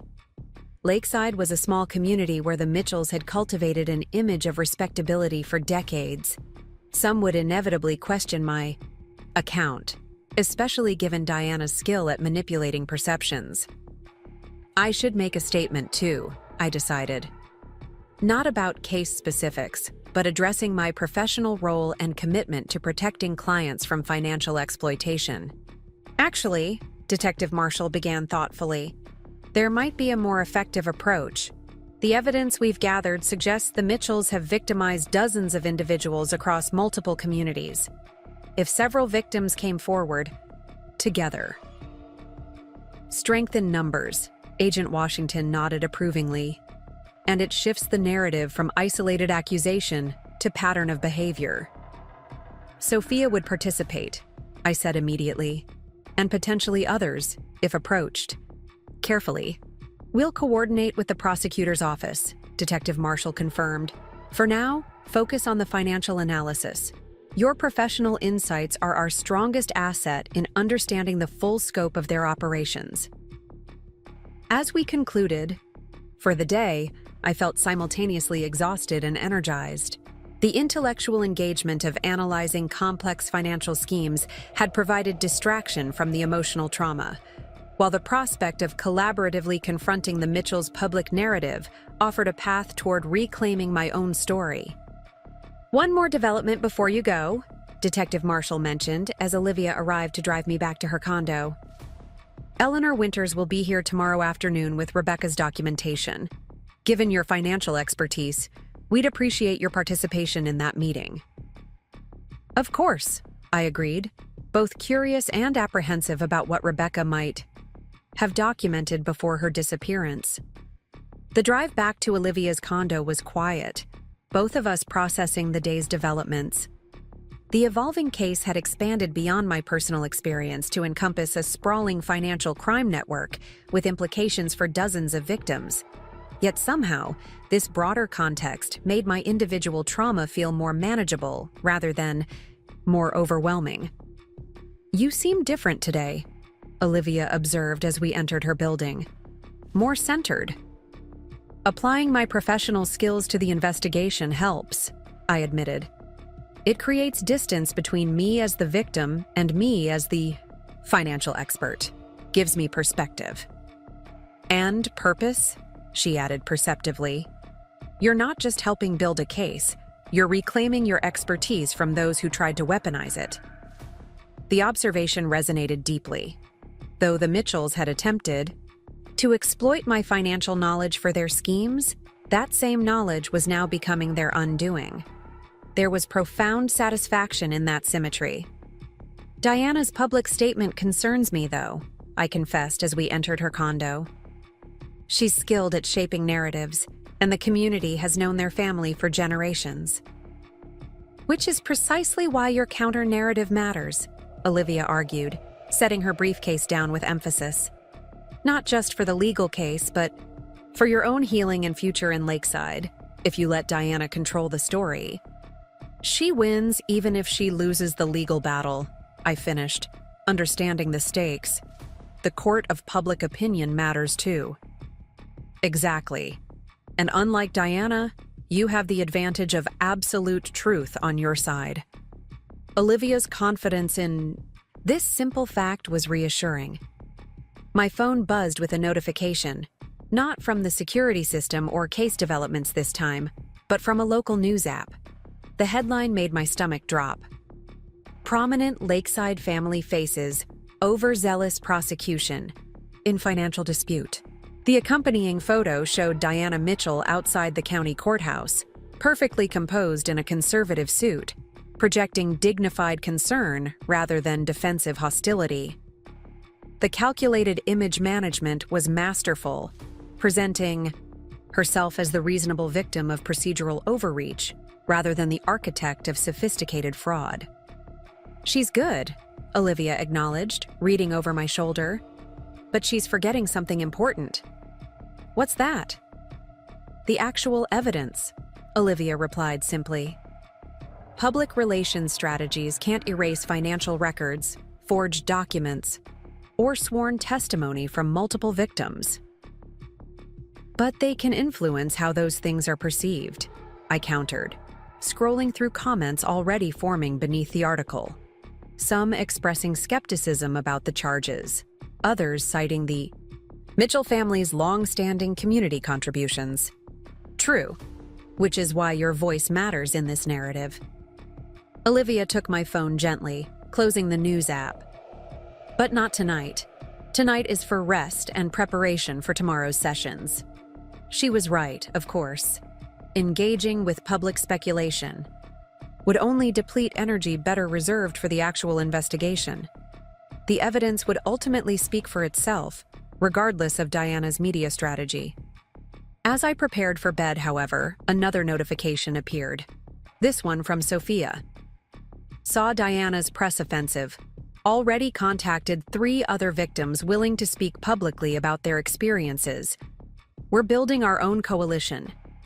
Get some rest. Tomorrow we start changing the narrative. The message offered surprising comfort. I wasn't facing this alone, wasn't solely responsible for countering the Mitchells' carefully crafted public image. Other voices would join mine, creating a chorus of truth too powerful to dismiss as misunderstanding or overreaction. For the first time since discovering the demolition crew in my kitchen, I fell asleep without anxiety about what the next day might bring. The path forward remained challenging, but it was increasingly clear, not just surviving the Mitchells' schemes, but actively exposing them, not just reclaiming my own narrative, but helping others reclaim theirs as well. In the darkest hour of the night, I awakened briefly, a realization crystallizing with unexpected clarity. Diana Mitchell had been right about one thing. Family does matter. But true family isn't defined by legal ties or shared names. It's built through mutual respect, honesty, and support during life's most challenging moments. By that definition, I wasn't as alone as the Mitchells had calculated. Between Olivia's unwavering advocacy, Sophia's shared understanding, Marcus's professional support, and the growing coalition of fellow survivors, I was developing something stronger than the false family Nathan had promised. Authentic connections based on truth rather than exploitation. That revelation, more than any legal strategy or financial analysis, felt like the first real step toward genuine healing. Morning arrived with unexpected clarity. I woke before Olivia's alarm, my mind already organizing the day ahead. The continued financial analysis, the meeting with Eleanor Winters, the coordinated response to Diana's public relations offensive. The analytical part of my brain had taken command, providing structure amid chaos. Over coffee, Olivia outlined our day's legal strategy, while I reviewed notes from yesterday's financial discoveries. The complex web of shell companies and circular ownership structures the Mitchells had created was impressive in its sophistication, a perverse testament to their intelligence and dedication. If only they'd applied such skills to legitimate business ventures. Ready for round 2 with the financial crimes team? Olivia asked as we prepared to leave. More than ready, I confirmed. Yesterday was about understanding their methods. Today is about tracing the money. The Lakeside Police Station hummed with increased activity. Additional FBI personnel had arrived overnight, transforming the investigation room into something resembling a federal command center. Computer. Specialists worked alongside financial analysts, while evidence technicians continued processing materials from the hidden compartment in my home. Agent Washington greeted us with characteristic efficiency. Ms. Cooper, we've made significant progress mapping the Mitchell family's financial network based on your insights yesterday. Today, we'd like to focus on tracing funds from victim to end destination. The money trail, I nodded, understanding immediately. Following transactions through their laundering processes to identify recoverable assets. Exactly. she confirmed, leading us to a conference room where multiple computer screens displayed transaction flowcharts of dizzying complexity. We've identified approximately $28 million moving through their various schemes over the past decade. The question is, where did it ultimately go? For the next several hours, I immersed myself in financial forensics, applying my professional training to unravel elaborate money laundering mechanisms. The Mitchells had utilized a sophisticated combination of real estate transactions, privately held companies, and international transfers to obscure the movement of fraudulently obtained funds. They converted most liquid assets to physical property, I noted, identifying a pattern across multiple schemes, primarily through these three development companies in different states. Classic layering technique, Agent Keller agreed, joining us mid-morning. But they added an unusual twist by deliberately failing certain projects while succeeding with others. Calculated failures, I realized, examining the pattern more closely. The Aurora Tower collapse wasn't an accident or genuine business failure. It was designed to fail at a specific point, creating explainable losses that disguised fund extractions, Agent Washington concluded. Ingenious, if utterly unethical. And nearly impossible to detect without seeing the complete pattern, I added. Each individual project would appear to be a legitimate business venture with standard market risks. As we broke for lunch, Detective Marshall arrived with updates on the public response to Diana's media campaign. Local opinion is divided. The Mitchells have substantial community connections, and Diana's narrative of family financial misunderstanding is gaining traction in certain circles.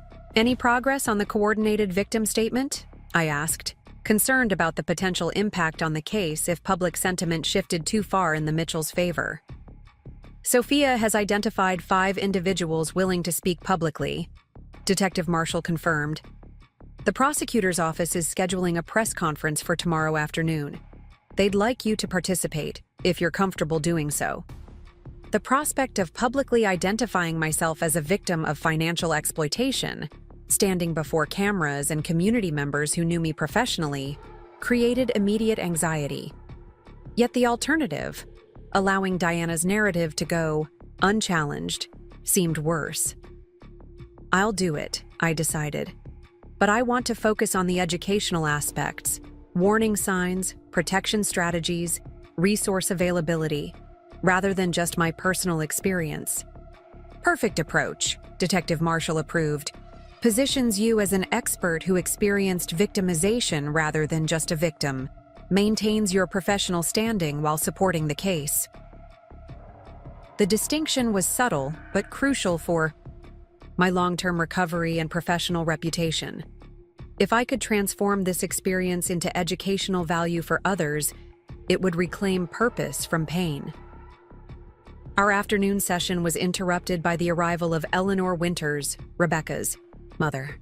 A dignified woman in her 70s, she carried herself with the careful composure of someone who had lived with grief for years.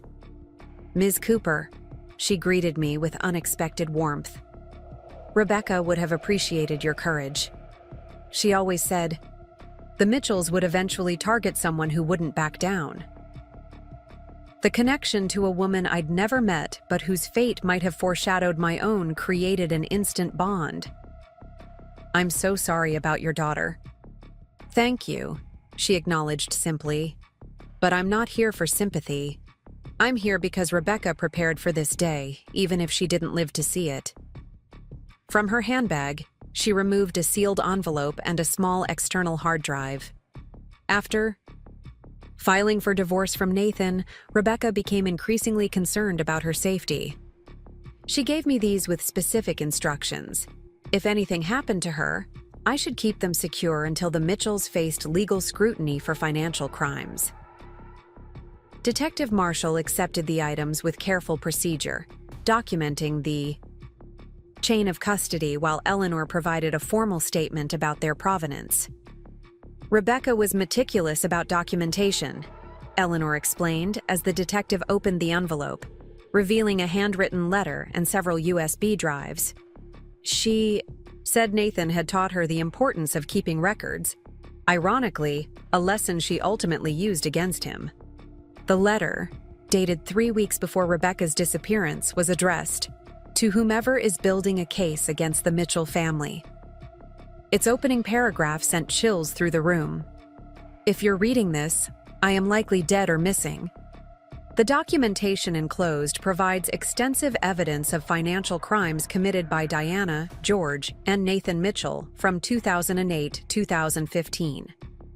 It also contains proof that they have threatened my life for attempting to expose their schemes.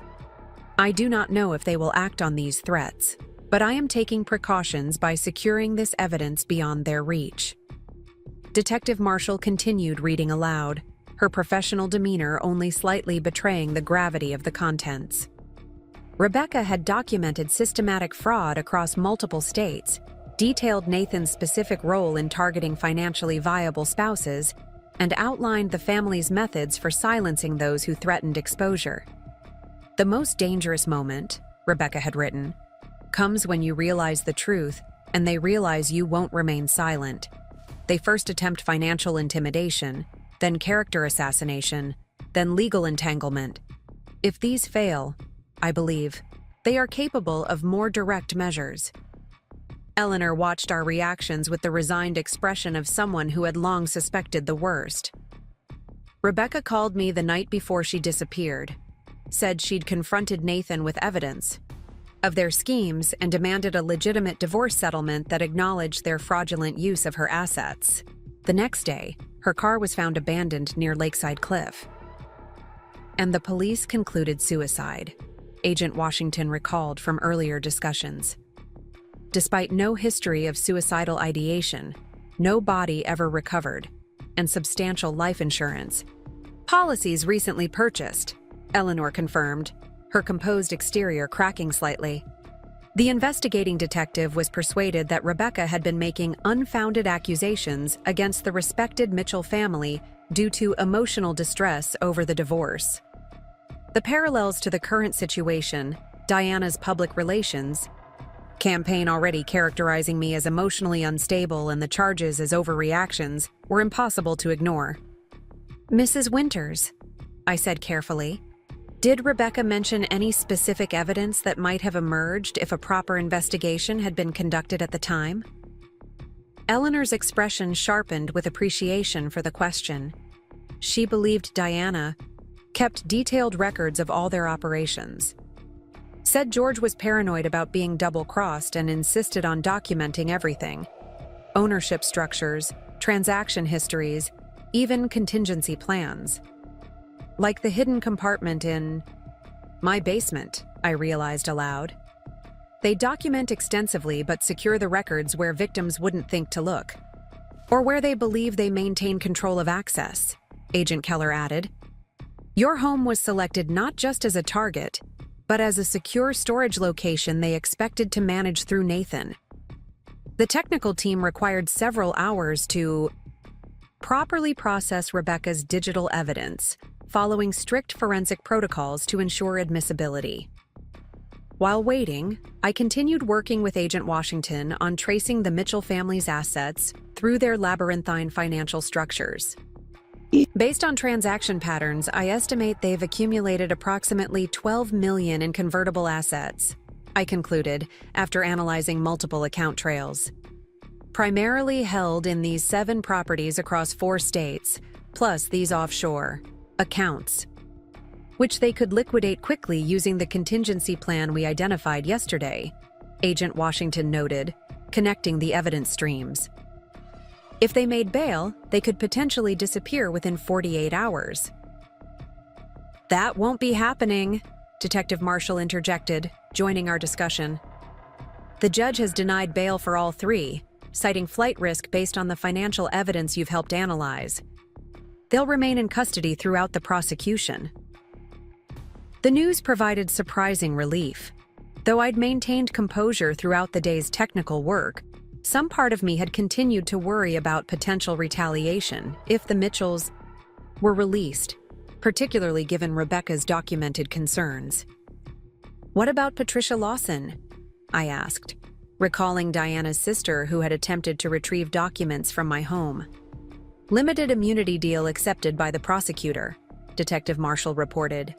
She's providing comprehensive testimony about her role in document concealment and her knowledge of previous schemes. Apparently, she's been the family's primary record keeper for years. Which explains why Diana needed her to retrieve the documentation from my house, I realized. Patricia would know exactly what was hidden there and how damaging it could be. Precisely, Detective Marshall confirmed. And her testimony corroborates much of what we've already discovered through financial analysis, creating multiple independent verification points for the prosecution. By late afternoon, the technical team had completed initial analysis of Rebecca's digital evidence, confirming its authenticity and relevance. The materials included meticulous documentation of the Mitchells' operations between 2008-2015, including transaction records, communication logs, and, most disturbingly, contingency plans for addressing potential exposure threats. These appear to be templates for character assassination, Agent Washington noted, displaying a document titled Credibility Mitigation Strategies. Pre-written narratives designed to undermine victims who threatened exposure. The document outlined systematic approaches for destroying the credibility of anyone who might expose their schemes, suggesting mental health concerns, fabricating evidence of financial irresponsibility, cultivating sympathetic professionals who could provide supporting opinions, and strategically releasing damaging information to community leaders. This is exactly what they're attempting with me now, I observed, recognizing Diana's current media strategy in the documented template. The press statements about family misunderstandings and emotional overreactions follow this playbook, precisely. Which means we can anticipate their next moves, Agent Keller noted. According to this progression, when initial credibility attacks fail, they escalate to more direct legal entanglements, frivolous lawsuits, professional complaints, regulatory challenges. Already happening, I confirmed, thinking of the complaint Diana had filed with Horizon Financial before her arrest. She questioned my professional judgment and ethical standards with my firm's compliance department. And the final escalation? Detective Marshall asked, though her expression suggested she already anticipated the answer. Agent Washington scrolled to the document's last section, labeled Terminal Contingencies. The clinical language couldn't disguise the sinister implications, strategies for arranging accidents, creating evidence of self-harm, or engineering disappearances that would resolve persistent exposure threats permanently. Eleanor Winters, who had remained to provide context for Rebecca's evidence, showed no surprise at these revelations. Rebecca knew, she said simply. She told me they would rather eliminate problems than leave loose ends. I believed her, but the authorities didn't. They will now, Detective Marshall assured her, the professional detachment in her voice thinner than usual. This documentation transforms the investigation from fraud charges to potential homicide. The sobering expansion of the case created a momentary silence in the room. What had begun as unauthorized kitchen renovations had evolved into financial fraud and was now potentially expanding to include premeditated murder. The escalation seemed almost unbelievable, except that each piece of evidence had built logically upon the last, creating an undeniable pattern too comprehensive to dismiss. I never imagined, I began, struggling to reconcile the Nathan. I thought I'd known with someone who might have been involved in a murder conspiracy. None of their victims did, Eleanor said gently. That was their greatest advantage, the absolute inconceivability of the truth. Respectable community members, generous donors, loving family, the perfect cover for methodical predators. The description captured the essence of what made the Mitchells so effectively dangerous. Their exploitation of social trust and community, standing to facilitate criminal enterprises that victims themselves struggled to believe even as they experienced them. We should proceed with the press conference as planned, Agent Washington decided, consulting with Detective Marshall. The public needs to understand the full scope of this operation, particularly with Diana's counter-narrative gaining traction. Agreed, Detective Marshall confirmed. Though given these new developments, we'll need to carefully consider which details are appropriate for public disclosure at this stage. I still want to participate, I affirmed, more convinced than ever of the importance of countering the Mitchells' narrative strategies. Other potential victims need warning, especially if the Mitchells have associates we haven't yet identified. As we concluded the day's sessions, Marcus called with updates from Horizon Financial. The firm is fully supporting your participation in tomorrow's press conference, he reported. The board believes taking a public stance against financial exploitation aligns with our fiduciary responsibilities to clients. That's a relief, I admitted. I was concerned about potential professional repercussions. Quite the opposite, Marcus assured me. The compliance department is developing enhanced protection protocols based on your analysis of the Mitchells' methods. Your experience is already strengthening our client safeguards. The transformation of personal trauma into institutional improvement offered unexpected satisfaction, my professional contribution continuing despite the Mitchells' attempts to undermine my career. And the education program we discussed? I asked, thinking of longer-term opportunities to create meaning from this experience. Green-lit for development as soon as you're ready, Marcus confirmed. Full budget approval and departmental support. The board sees significant value in offering clients protection against the exact methods you've helped expose. As Olivia drove us back to her condo, I found myself experiencing an unfamiliar emotion amid the ongoing stress and analytical focus of the investigation. Something approaching hope, not just for legal justice, but for genuine personal and professional recovery. You're unusually quiet, Olivia observed as we neared her building.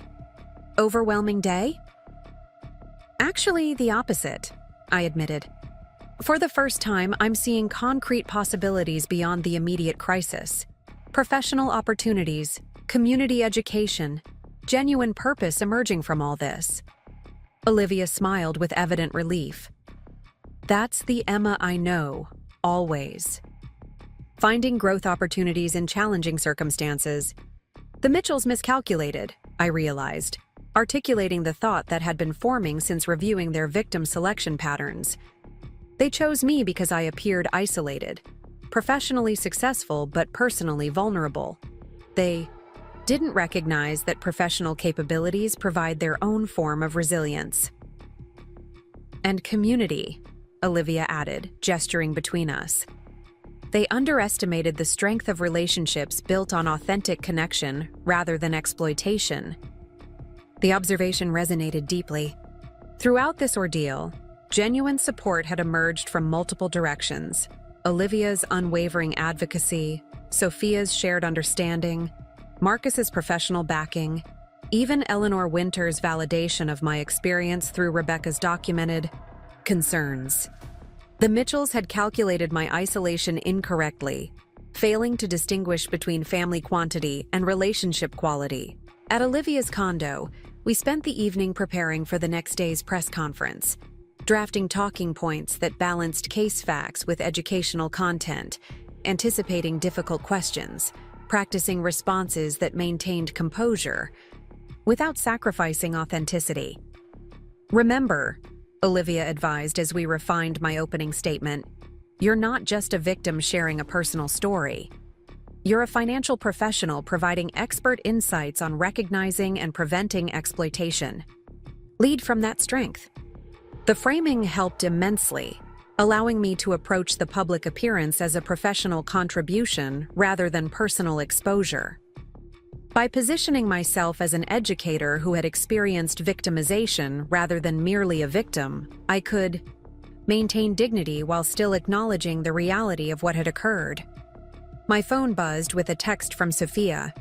6 victims now confirmed for tomorrow. United front. Diana's narrative doesn't stand a chance. The growing coalition provided additional confidence. Standing alone against the Mitchells' carefully crafted public image would have been daunting. Standing alongside multiple others with similar experiences created undeniable credibility through pattern recognition. "We should get some rest," Olivia suggested, noticing my fatigue despite my determined focus. "Tomorrow will require both emotional and intellectual stamina." She was right, of course. The press conference would demand careful navigation of factual presentation, emotional authenticity, and professional composure. A combination that required energy I was rapidly depleting after days of intensive investigation work. As I prepared for bed, however, my phone rang with an unfamiliar number. Cautious after recent experiences, I answered with Olivia present. "Ms. Cooper? Jennifer Walters from Pacific Northwest Banking Group," the now familiar voice greeted me. "I apologize for the late call, but we've discovered additional information you should be aware of before tomorrow's press conference." "What kind of information?" I asked, putting the call on speaker for Olivia's benefit. "We completed our internal investigation of the fraudulent mortgage applications submitted in your name," Jennifer explained. "In the process, we identified 7 previous cases with identical patterns involving the Mitchell family across 3 financial institutions." 7 additional victims? I clarified, reaching for a notepad. "Correct. And critically, all 7 incidents involved property transactions matching the templates discovered in your home. We've already provided this information to the FBI, but I wanted to ensure you were personally aware before making public statements." "I appreciate that," I said sincerely. "Will Pacific Northwest Banking be issuing its own statement about these findings?" "Yes, tomorrow morning. We've coordinated timing with the FBI to support the broader investigation announcement. Our statement explicitly acknowledges your role in identifying the pattern that led to these additional discoveries." After thanking her for the update and ending the call, I turned to Olivia with renewed determination. 7 more victims identified. The pattern keeps expanding. "Which further strengthens both the legal case and your public position," Olivia noted. "Each additional victim confirms the systematic nature of their operation and disproves Diana's family misunderstanding narrative." That night, preparing for sleep in the now familiar guest room of Olivia's condo, I found myself mentally drafting and redrafting my statement for tomorrow's press conference. The responsibility felt significant, not just for my own narrative reclamation, but for the broader public understanding of financial exploitation tactics that victimized vulnerable individuals with carefully calculated precision. Eleanor Winters. Words echoed in my thoughts. "Rebecca would have appreciated your courage. She always said the Mitchells would eventually target someone who wouldn't back down." Perhaps that was the final miscalculation in the Mitchells' otherwise meticulous planning. They had failed to recognize that professional success often requires persistence through setbacks, analytical problem-solving under pressure, and the capacity to rebuild after failures. The very qualities that made me financially attractive as a target also equipped me to respond effectively once their schemes were exposed. Tomorrow would mark a turning point. From private investigation to public accountability, from individual trauma to collective response, from reactive survival to proactive education. Whatever community judgment might follow, whatever professional adjustments might be required, whatever personal rebuilding remained necessary, one fundamental truth had emerged from the financial forensics and dedicated investigation. The Mitchells had not just targeted the wrong house or the wrong financial advisor, they had targeted the wrong woman entirely. The morning of the press conference dawned with crystalline clarity, Lake Michigan's surface a perfect mirror reflecting an impossible blue sky. Standing at Olivia's living room window, I found myself thinking about contrast, how the most beautiful days can coincide with life's most challenging moments, how devastating betrayal can ultimately lead to profound strength. "Ready for this?" Olivia asked, joining me with coffee mugs in hand. "As ready as possible," I replied, accepting the steaming cup gratefully. "The preparation helps. having talking points, anticipating questions. Just remember, you're speaking from professional expertise as well as personal experience, she reminded me, echoing our strategy discussions from the previous evening. Lead with the educational components. My phone buzzed with a message from Detective Marshall. Press room filling quickly. Media turnout higher than anticipated. Additional security in place. The heightened interest wasn't surprising. The Mitchell family's prominence in Lakeside, combined with the expanding scope of the allegations, had transformed a local financial crime case into a media event with regional, possibly national implications. "We should go," Olivia noted, checking her watch. Early arrival gives us time to connect with the other victims before facing cameras. The drive to the county government center passed in focused silence, each of us mentally preparing for our roles in the day's events. Despite extensive preparation, a flutter of anxiety persisted in my chest. Not about the facts or their presentation, but about the public transformation from respected financial advisor to identified victim of exploitation. "Remember," Olivia said as we pulled into the reserved parking area, "this press conference reclaims your narrative. Diana doesn't get to define what happened to you." The reminder centered me immediately. This wasn't about exposure or vulnerability, it was about truth, prevention, and justice for multiple victims across years of calculated predation. Inside, the preparation area buzzed with controlled activity. Sophia Mitchell was already there, speaking quietly with 5 individuals I recognized from case files as previous victims of the Mitchell family's schemes. Detective Marshall and Agent Washington conferred with the district attorney, while technical staff finalized presentation materials showing simplified versions of the financial structures we'd analyzed. "Emma," Sophia greeted me, genuine warmth in her expression. "Everyone, this is Emma Cooper, whose courage and financial expertise broke open the entire operation." The introduction felt excessive given my reluctant entry into this situation, but the appreciation in the other victims' eyes was undeniable. They understood, in ways no one else truly could, the disorientation of discovering that trusted relationships had been elaborately constructed mechanisms of exploitation.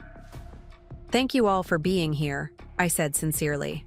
"Standing together creates a truth too powerful to dismiss." A woman about my age stepped forward, Melissa Jenkins, according to the case files, Nathan's 3rd wife before me. When Sophia first contacted me, I almost declined to participate. I'd spent years believing I'd simply made poor financial decisions during my marriage. The thought that it was deliberate, calculated exploitation seemed almost harder to accept. Her candor resonated deeply. "The systematic nature of the deception is almost incomprehensible," I acknowledged. "Even with overwhelming evidence, some part of me still struggles to reconcile the Nathan I thought I knew with the person revealed through this investigation." "That's by design," another victim noted, James Harrington, who'd been targeted through a business partnership with George rather than a romantic relationship with Nathan. "They specifically cultivate trust and emotional investment, alongside the financial connections. Makes it harder for victims to accept the truth, even when confronted with evidence." "Which is exactly why this press conference matters," Sophia interjected. "Each individual story might be dismissed as misunderstanding or poor judgment. Together, they reveal an undeniable pattern of predatory behavior spanning more than a decade." Detective Marshall joined our circle, her professional demeanor tempered with genuine respect. "We're ready to begin in 15 minutes. The format will be as discussed. Opening statement from the district attorney outlining charges and investigation status, followed by Agent Washington summarizing the financial crime patterns, then brief statements from each of you focusing on recognition patterns and warning signs." "Any update on the Mitchell family's response?" Sophia asked. "Diana's attorney is holding a competing press conference across town," Detective Marshall confirmed. "Still pushing the family misunderstanding narrative, though with diminishing media interest as evidence details have emerged." "And Nathan?" I couldn't help asking. despite knowing his perspective shouldn't matter. Maintaining that he was manipulated by his parents, Detective Marshall replied, her tone neutral, but her expression skeptical, despite substantial evidence of his central role in victim selection and trust cultivation. The continued denial was unsurprising yet still somehow disappointing. Even facing overwhelming evidence, Nathan remained committed to evasion rather than accountability, a final confirmation, if any were needed, of his fundamental character. As we moved toward the press room, Marcus arrived, his presence unexpected but immediately reassuring. "Thought you might appreciate some professional support?" he explained, giving my shoulder a brief, encouraging squeeze.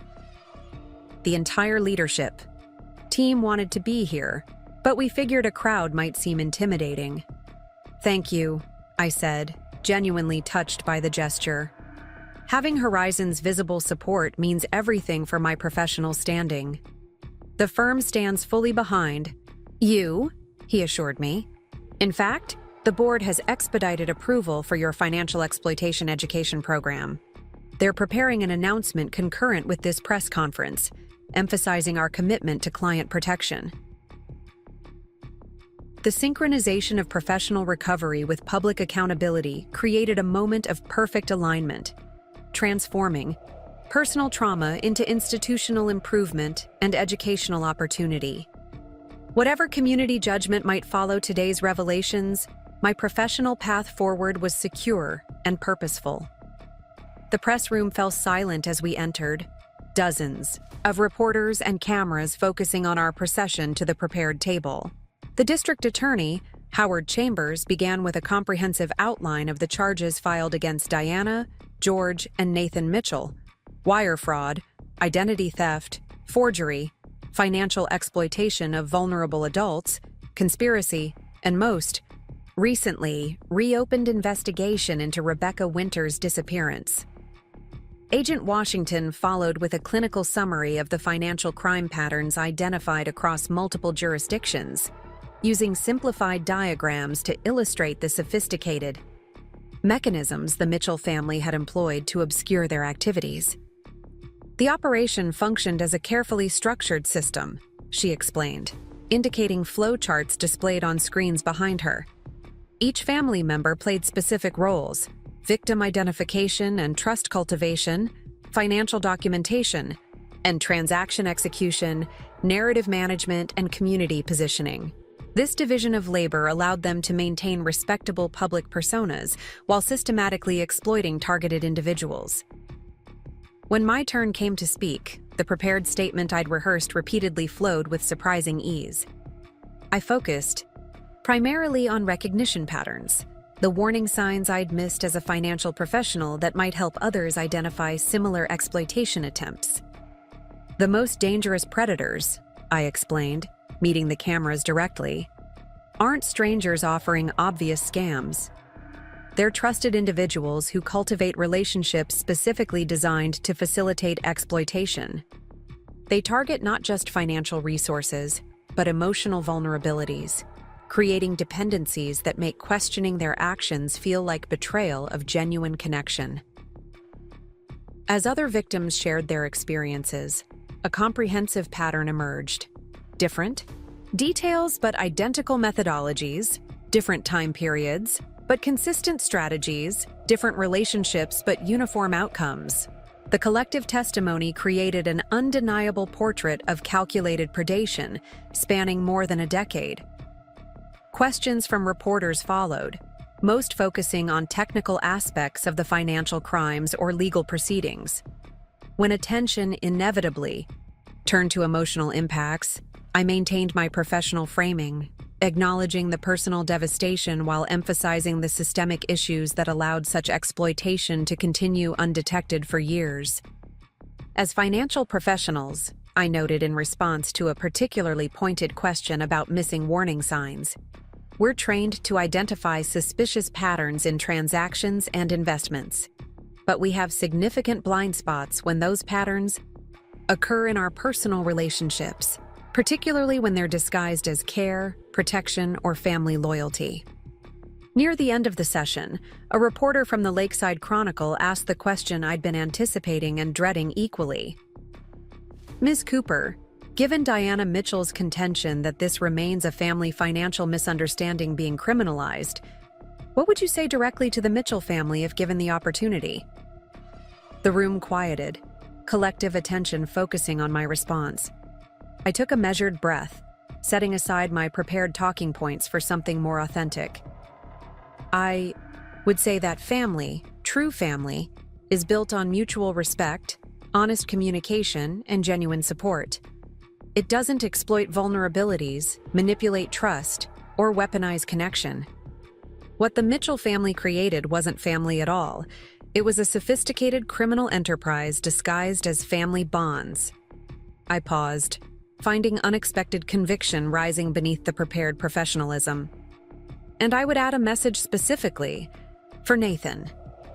When you select targets based on their perceived isolation, ensure they're actually isolated, not simply selective about their connections. Quality of relationship always matters more than quantity of relatives. The statement felt like personal reclamation, acknowledging both the vulnerability that had made me a target and the strength that had emerged through authentic connections during the crisis. The Mitchell family had calculated my isolation incorrectly, missing the resilience that professional capability and genuine friendships had cultivated throughout my life.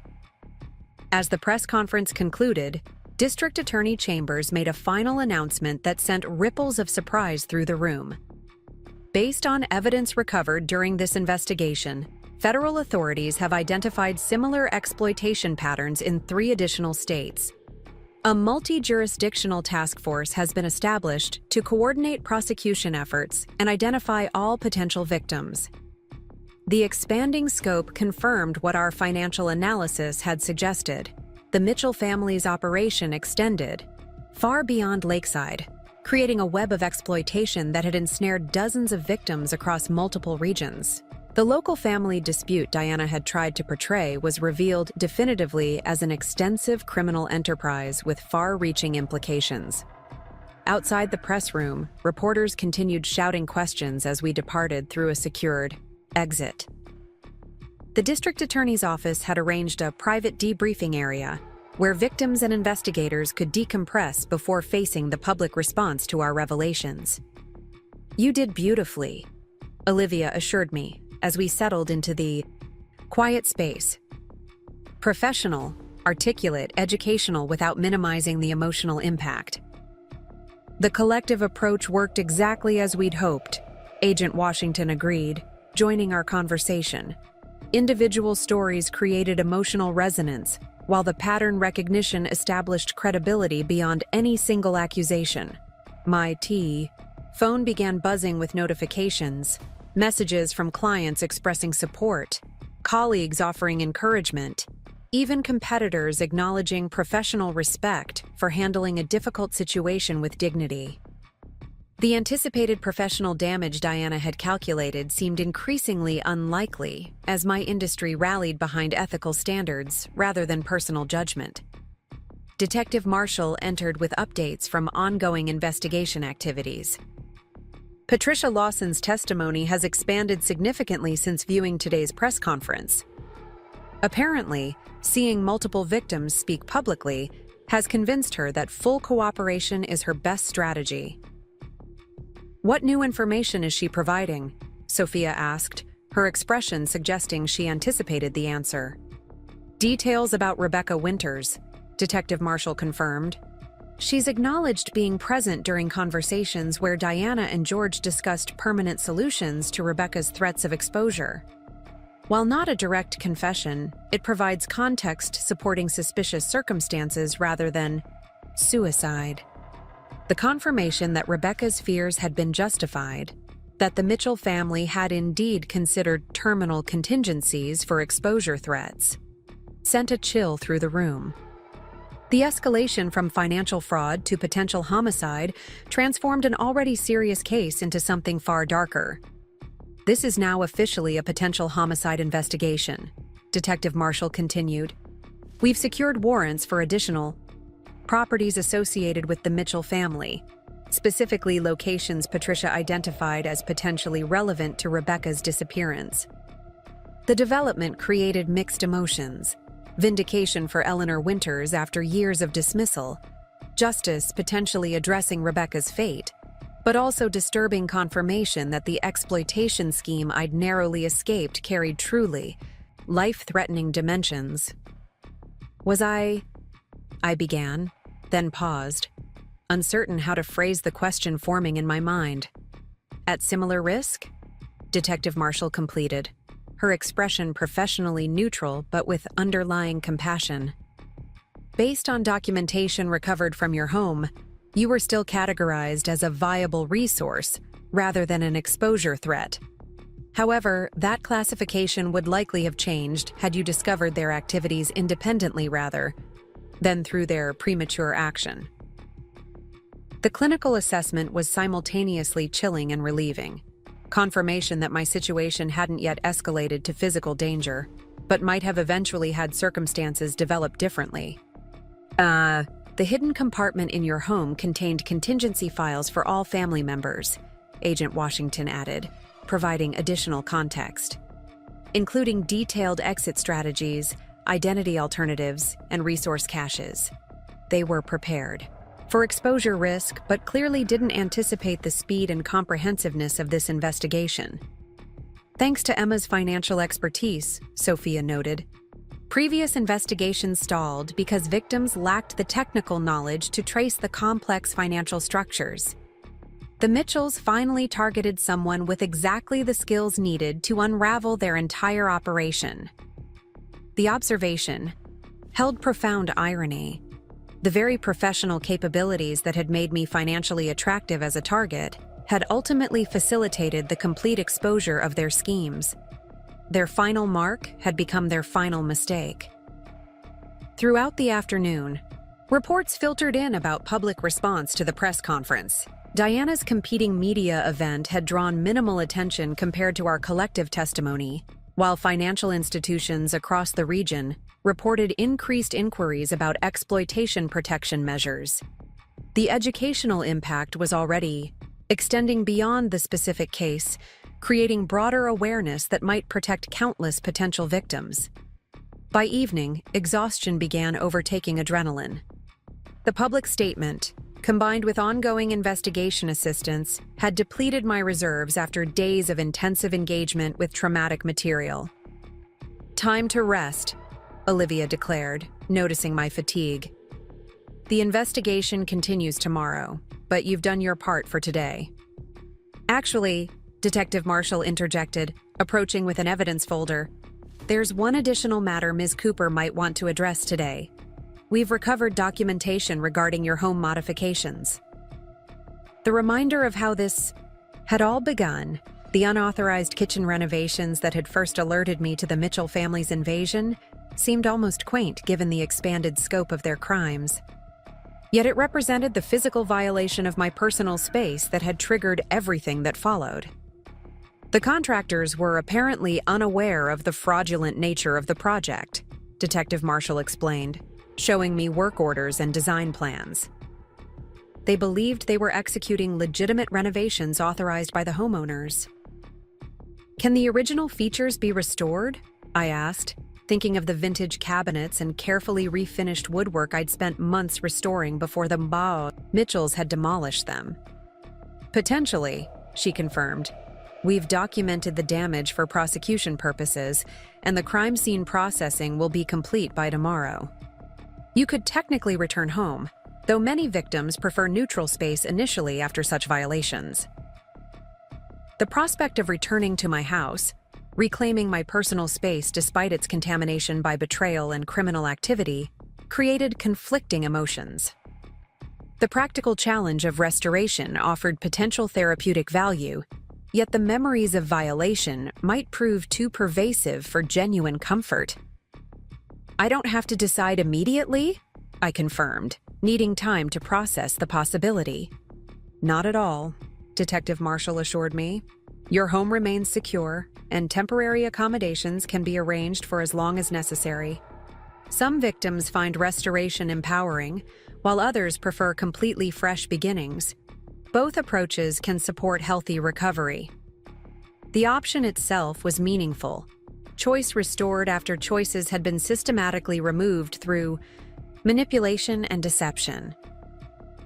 Whatever I decided about the physical space, the agency to make that decision represented significant reclamation. Later that evening, settled again in Olivia's guest room, I reviewed media coverage of the press conference. Most reports focused on the systematic nature of the Mitchells' operations, the sophisticated financial structures, and the pattern of exploitation across multiple victims. A few highlighted the educational aspects I'd emphasized, particularly recognition patterns that might help others identify similar vulnerability. My phone rang. Eleanor Winters, calling with reaction to the day's developments. "I watched your press conference," she said without preamble. "Rebecca would have been proud. You articulated exactly what she tried to communicate years ago when no one would listen." "Thank you," I replied, genuinely moved by the connection to a woman I'd never met but whose experience had foreshadowed my own. "I'm so sorry the authorities dismissed her concerns." "They're listening now," Eleanor noted, satisfaction evident in her voice. Detective Marshall called with updates on the new investigation directions. They're searching a property near the Wisconsin border that Patricia identified as potentially significant. The development confirmed the investigations continued, momentum beyond the public revelations of the press conference. Justice mechanisms were proceeding independently of media attention or community opinion, a reassuring demonstration of institutional integrity despite the Mitchells' attempts to manipulate public perception. "Will you be okay?" I asked, concerned about Eleanor reliving traumatic uncertainty as Rebecca's case reopened. "I've lived with this uncertainty for 7 years," she replied, with the steady composure of long-endured grief. "Truth, however painful, brings more peace than unanswered questions. Whatever they discover, I'm grateful investigations are finally proceeding without the Mitchells controlling the narrative." After our conversation ended, I found myself considering the parallel paths of recovery. Eleanor's long journey through grief and advocacy, Sophia's rebuilding after financial devastation, my own nascent steps toward reclamation of professional and personal identity. Each represented different stages of healing from the same source of harm, different manifestations of resilience against calculated exploitation. Morning brought renewed focus and unexpected developments. Detective Marshall called early with significant news. The search of the Wisconsin property has yielded potential evidence in Rebecca's case. Human remains found in a wooded area on the property's northern boundary. The discovery created complex emotions: vindication for Eleanor's persistent refusal to accept the suicide narrative, justice potentially addressing long unanswered questions, but also somber confirmation of worst fears. "Identification will require forensic processing," Detective Marshall continued, her tone professionally measured. "But personal effects found with the remains are consistent with items Rebecca was known to be carrying when she disappeared." "Have the Mitchells been informed?" I asked, wondering how they would respond to this escalation of consequences. "Yes. Nathan has requested a private meeting with prosecutors, suggesting he has clarifying information about Rebecca's case. His attorney has indicated potential interest in cooperation agreements." The development wasn't surprising. Nathan had always prioritized self-preservation, his loyalty extending only as far as personal benefit. With homicide charges potentially forthcoming, he would inevitably seek whatever advantages cooperation might offer. "Does this change the financial crimes prosecution?" I asked, concerned about potential plea arrangements reducing consequences for the extensive fraud and exploitation. "Unlikely to significantly impact those charges," Detective Marshall assured me. "The evidence is too comprehensive, the victim pool too extensive. Any cooperation agreement would focus on the homicide investigation rather than dismissing the financial crimes." The update provided reassurance that justice would still address the systematic exploitation that had targeted dozens of victims, even as investigation expanded to encompass more serious charges against specific family members. Later that morning, I met with Marcus at Horizon Financial to discuss my gradual return to professional responsibilities. The firm had maintained my client relationships through temporary reassignments, but many clients had specifically requested my return once circumstances permitted. "Take whatever time you need," Marcus emphasized as we reviewed transition plans. "But know that your clients are eager for your return. Your handling of this situation has actually strengthened their confidence in your judgment and integrity." Even though I missed the warning signs in my personal life, I asked, giving voice to the professional insecurity that lingered despite intellectual understanding of the sophisticated deception involved. "Especially because of how you responded. Once those signs became clear," Marcus countered, "you immediately recognized the implications, took appropriate protective actions, reported to authorities, and assisted in exposing the full scope of the operation. That's exactly the kind of measured response and ethical clarity clients value." The perspective helped reconcile my professional identity with my experience as a victim, not separate aspects in conflict, but interconnected facets of a unified whole. My professional capabilities had facilitated effective response to victimization, while my personal experience had enhanced my professional understanding of exploitation dynamics. The Financial Exploitation Education Program is generating significant interest, Marcus continued, showing me preliminary curriculum outlines developed by the Compliance Department. Industry organizations have already expressed interest in broader implementation. This could extend far beyond our client base. The potential to transform personal trauma into systematic protection for countless others offered profound meaning, purpose, emerging from pain, prevention rising from personal experience. Whatever else the Mitchell family had taken from me, they had inadvertently provided the foundation for work that might ultimately save others from similar exploitation. By afternoon, I felt ready to visit my house for the first time since the investigation began. Detective Marshall had confirmed that crime scene processing was complete, though restoration work hadn't yet begun.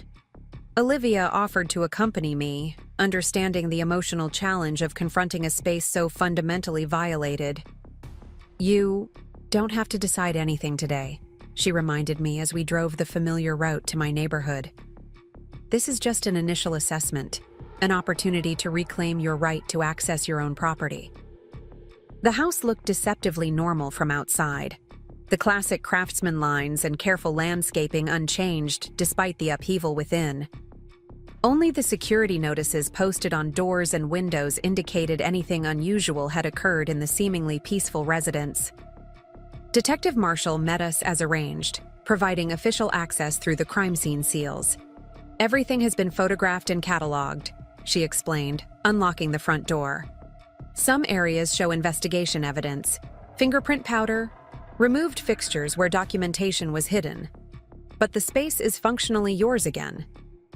Entering felt surreal, simultaneously familiar and foreign, known and altered. The living room furniture had been returned to approximate original positions after evidence collection, though subtle differences emphasized that others had controlled this space in my absence. The kitchen revealed more dramatic disruption. Demolished cabinets, partially removed fixtures, construction materials abandoned mid-installation when investigators had intervened. The physical manifestation of invasion was jarring despite intellectual preparation. "They didn't just want my house," I observed, taking in the systematic destruction of features I'd carefully restored. "They wanted to erase my imprint on it, replace my design choices with theirs, control even the aesthetic environment." "Classic dominance behavior," Detective Marshall noted. "Financial exploitation often extends beyond monetary assets to include physical spaces, personal possessions, even clothing and appearance choices. Comprehensive control reinforces victim dependence and uncertainty." Moving through each room, I mentally cataloged what remained untouched, versus what had been altered or violated. My home office showed particular disruption, files reorganized, reference materials rearranged, even furniture repositioned to accommodate Diana's preferred layout rather than my established workflow. The basement revealed the most significant violation, the hidden compartment behind the water heater now exposed and empty after evidence collection, its presence a constant reminder that my home had been selected not just for financial value, but for strategic utility in criminal operations. "I'm not sure I can live here again," I admitted, the cumulative impact of these violations settling into certainty. Even with complete restoration, knowing what happened in these spaces. "Many victims make that choice," Detective Marshall acknowledged without judgment. "Physical spaces can retain emotional associations difficult to overcome. Starting fresh elsewhere is sometimes the healthier option for long-term recovery." The validation of this instinct, that seeking new space represented legitimate healing rather than surrendering to the violation, provided unexpected relief. Practical questions about property value, market timing, and financial implications could be addressed later. For now, the emotional clarity that this house could no longer be home represented important progress. "If you decide to sell, timing flexibility might be beneficial," Detective Marshall added. "Property values in this neighborhood will likely increase once renovation of the Mitchell estate is complete." "Renovation?" I asked, confused by the reference. "The district attorney's office is pursuing comprehensive asset forfeiture," she explained. "Properties acquired through fraudulent means will be liquidated to provide victim restitution. The Mitchell family's primary residence represents significant potential recovery value." The symmetry was striking. The family that had invaded my home to finance their schemes would lose their own home to compensate their victims.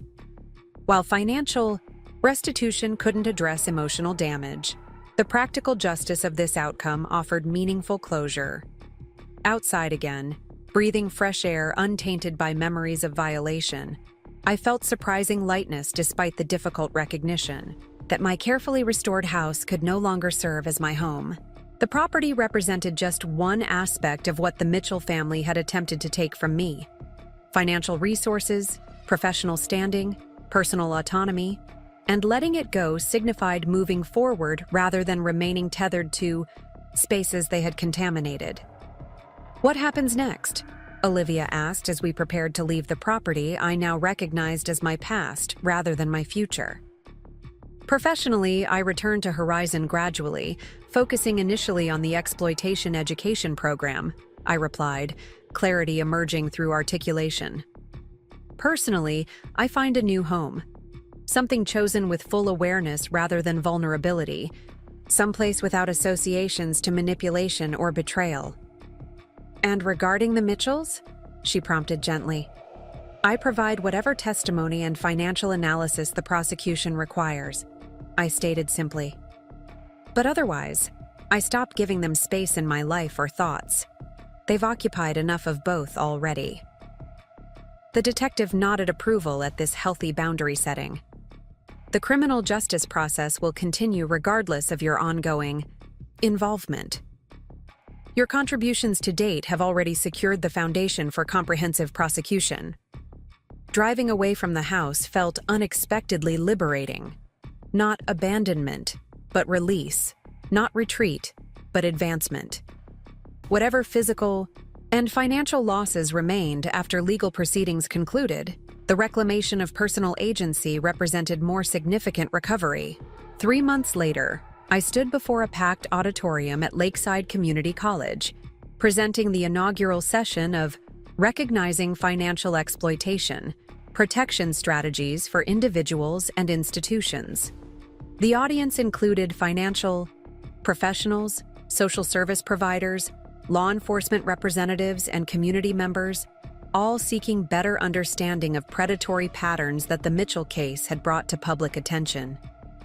"Financial exploitation succeeds through isolation," I explained, indicating slides showing common vulnerability factors. Predators deliberately separate victims from support systems that might recognize warning signs or question suspicious activities. This isolation isn't always physical. It can be informational, emotional, even professional. From the front row, Sophia Mitchell nodded encouragement, her presence representing continued cooperation in educational outreach following the successful prosecution of her family members.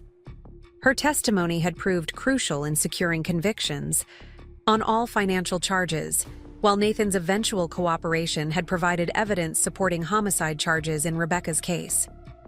The most effective protection isn't just financial literacy, I continued, advancing to the core principles of the curriculum Horizon Financial had developed and now shared industry-wide. It's connection, maintaining relationships diverse enough that manipulation becomes visible through contrast, transparent enough that financial decisions receive appropriate scrutiny, and supportive enough that vulnerability doesn't create desperation for connection at any cost. The session concluded with practical implementation strategies and resource connections, followed by extensive questions from attendees seeking to apply these principles in various professional and personal contexts. The engagement reflected genuine commitment to addressing exploitation vulnerabilities that the Mitchell case had exposed within our community and institutions. Afterward, Eleanor Winters approached, her dignified composure now softened with something resembling peace. "Rebecca would consider this her vindication," she said, gesturing toward the departing attendees carrying materials on exploitation. "Recognition. Not just the legal consequences, but the prevention education that might spare others similar experiences." The funeral for Rebecca had occurred 2 weeks earlier, after forensic confirmation of her identity and release of remains for proper burial. The service had drawn unexpected attendance, not just family and friends from her life, but fellow victims of the Mitchell family's schemes, investigators who had finally brought truth to light, and community members seeking to correct years of misunderstanding about her disappearance. "I think about her often," I admitted to Eleanor. "Her documentation saved others, including possibly me. Her foresight created protection extending beyond her own life." "Legacy comes in unexpected forms," Eleanor replied with the wisdom of hard experience. "Rebecca couldn't save herself, but she created the foundation for saving others. There's profound meaning in that continuation." The perspective resonated deeply with my evolving understanding of recovery. Not just personal healing, but broader contribution. Not just individual restoration, but systemic improvement. The exploitation education program had already been adopted by financial institutions across 3 states, with professional organizations seeking expansion to national implementation. My personal rebuilding had progressed alongside these professional developments. A new home in a lakefront community 20 miles from Lakeside provided fresh beginning without complete disconnection from established support networks. The property, a contemporary design with open spaces and abundant natural light, represented deliberate choice rather than traumatic reaction, intentional creation of environment rather than restoration of violated space. Financial recovery continued through legal proceedings, with restitution payments beginning as Mitchell family assets were liquidated through forfeiture processes. The practical justice of these mechanisms provided material compensation alongside the emotional validation of comprehensive consequences for their actions. Most significantly, my understanding of connection had transformed through this experience, recognizing that authentic relationships need not be numerous to be effective, that quality of support matters more than quantity of relations, that family can be chosen rather than inherited or imposed. The very isolation the Mitchells had calculated as vulnerability had revealed itself as selective curation of meaningful connection rather than actual absence of support. As Eleanor departed with promises to attend future education sessions, Olivia arrived to join me for dinner, a weekly tradition we'd maintained throughout the recovery process, providing structured normalcy amid continuing legal proceedings and life transitions. "Successful presentation," she observed, having watched from the back of the auditorium. You've found exactly the right balance between personal experience and professional expertise, authentic without being exposed, educational without being clinical. The assessment captured what I'd worked to achieve: integration of personal trauma into professional contribution without allowing exploitation to define my identity or capability. The experience had become part of my expertise rather than limitation of my effectiveness. Marcus called, Olivia continued as we walked toward the parking area. The Financial Industry Association wants to feature the Exploitation Education program at their national conference. They're requesting you as keynote speaker. The opportunity represented significant professional recognition, acknowledgement that my experience had generated valuable insights rather than compromising credibility. The Mitchell family had calculated that victimization would undermine my professional standing. Instead, it had ultimately enhanced my authority on protection against exactly the methods they had employed. I'll need to develop expanded materials, I noted, already considering how the curriculum might evolve for national implementation. Focus on institutional recognition patterns in addition to individual warning signs. Already thinking like a keynote, Olivia observed with approval. From victim to national expert in under 6 months. Not exactly the outcome Diana Mitchell anticipated when she started demolishing your kitchen. The observation captured the fundamental miscalculation at the heart of the Mitchell family's operation. Their assumption that targeting successful, capable individuals offered greater financial return without recognizing that those same capabilities would facilitate effective response once their schemes were exposed.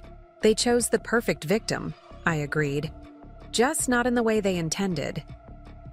6 months after the press conference that had transformed private violation into public accountability, I stood on the deck of my new home, watching sunset colors paint Lake Michigan in impossible golds and crimsons.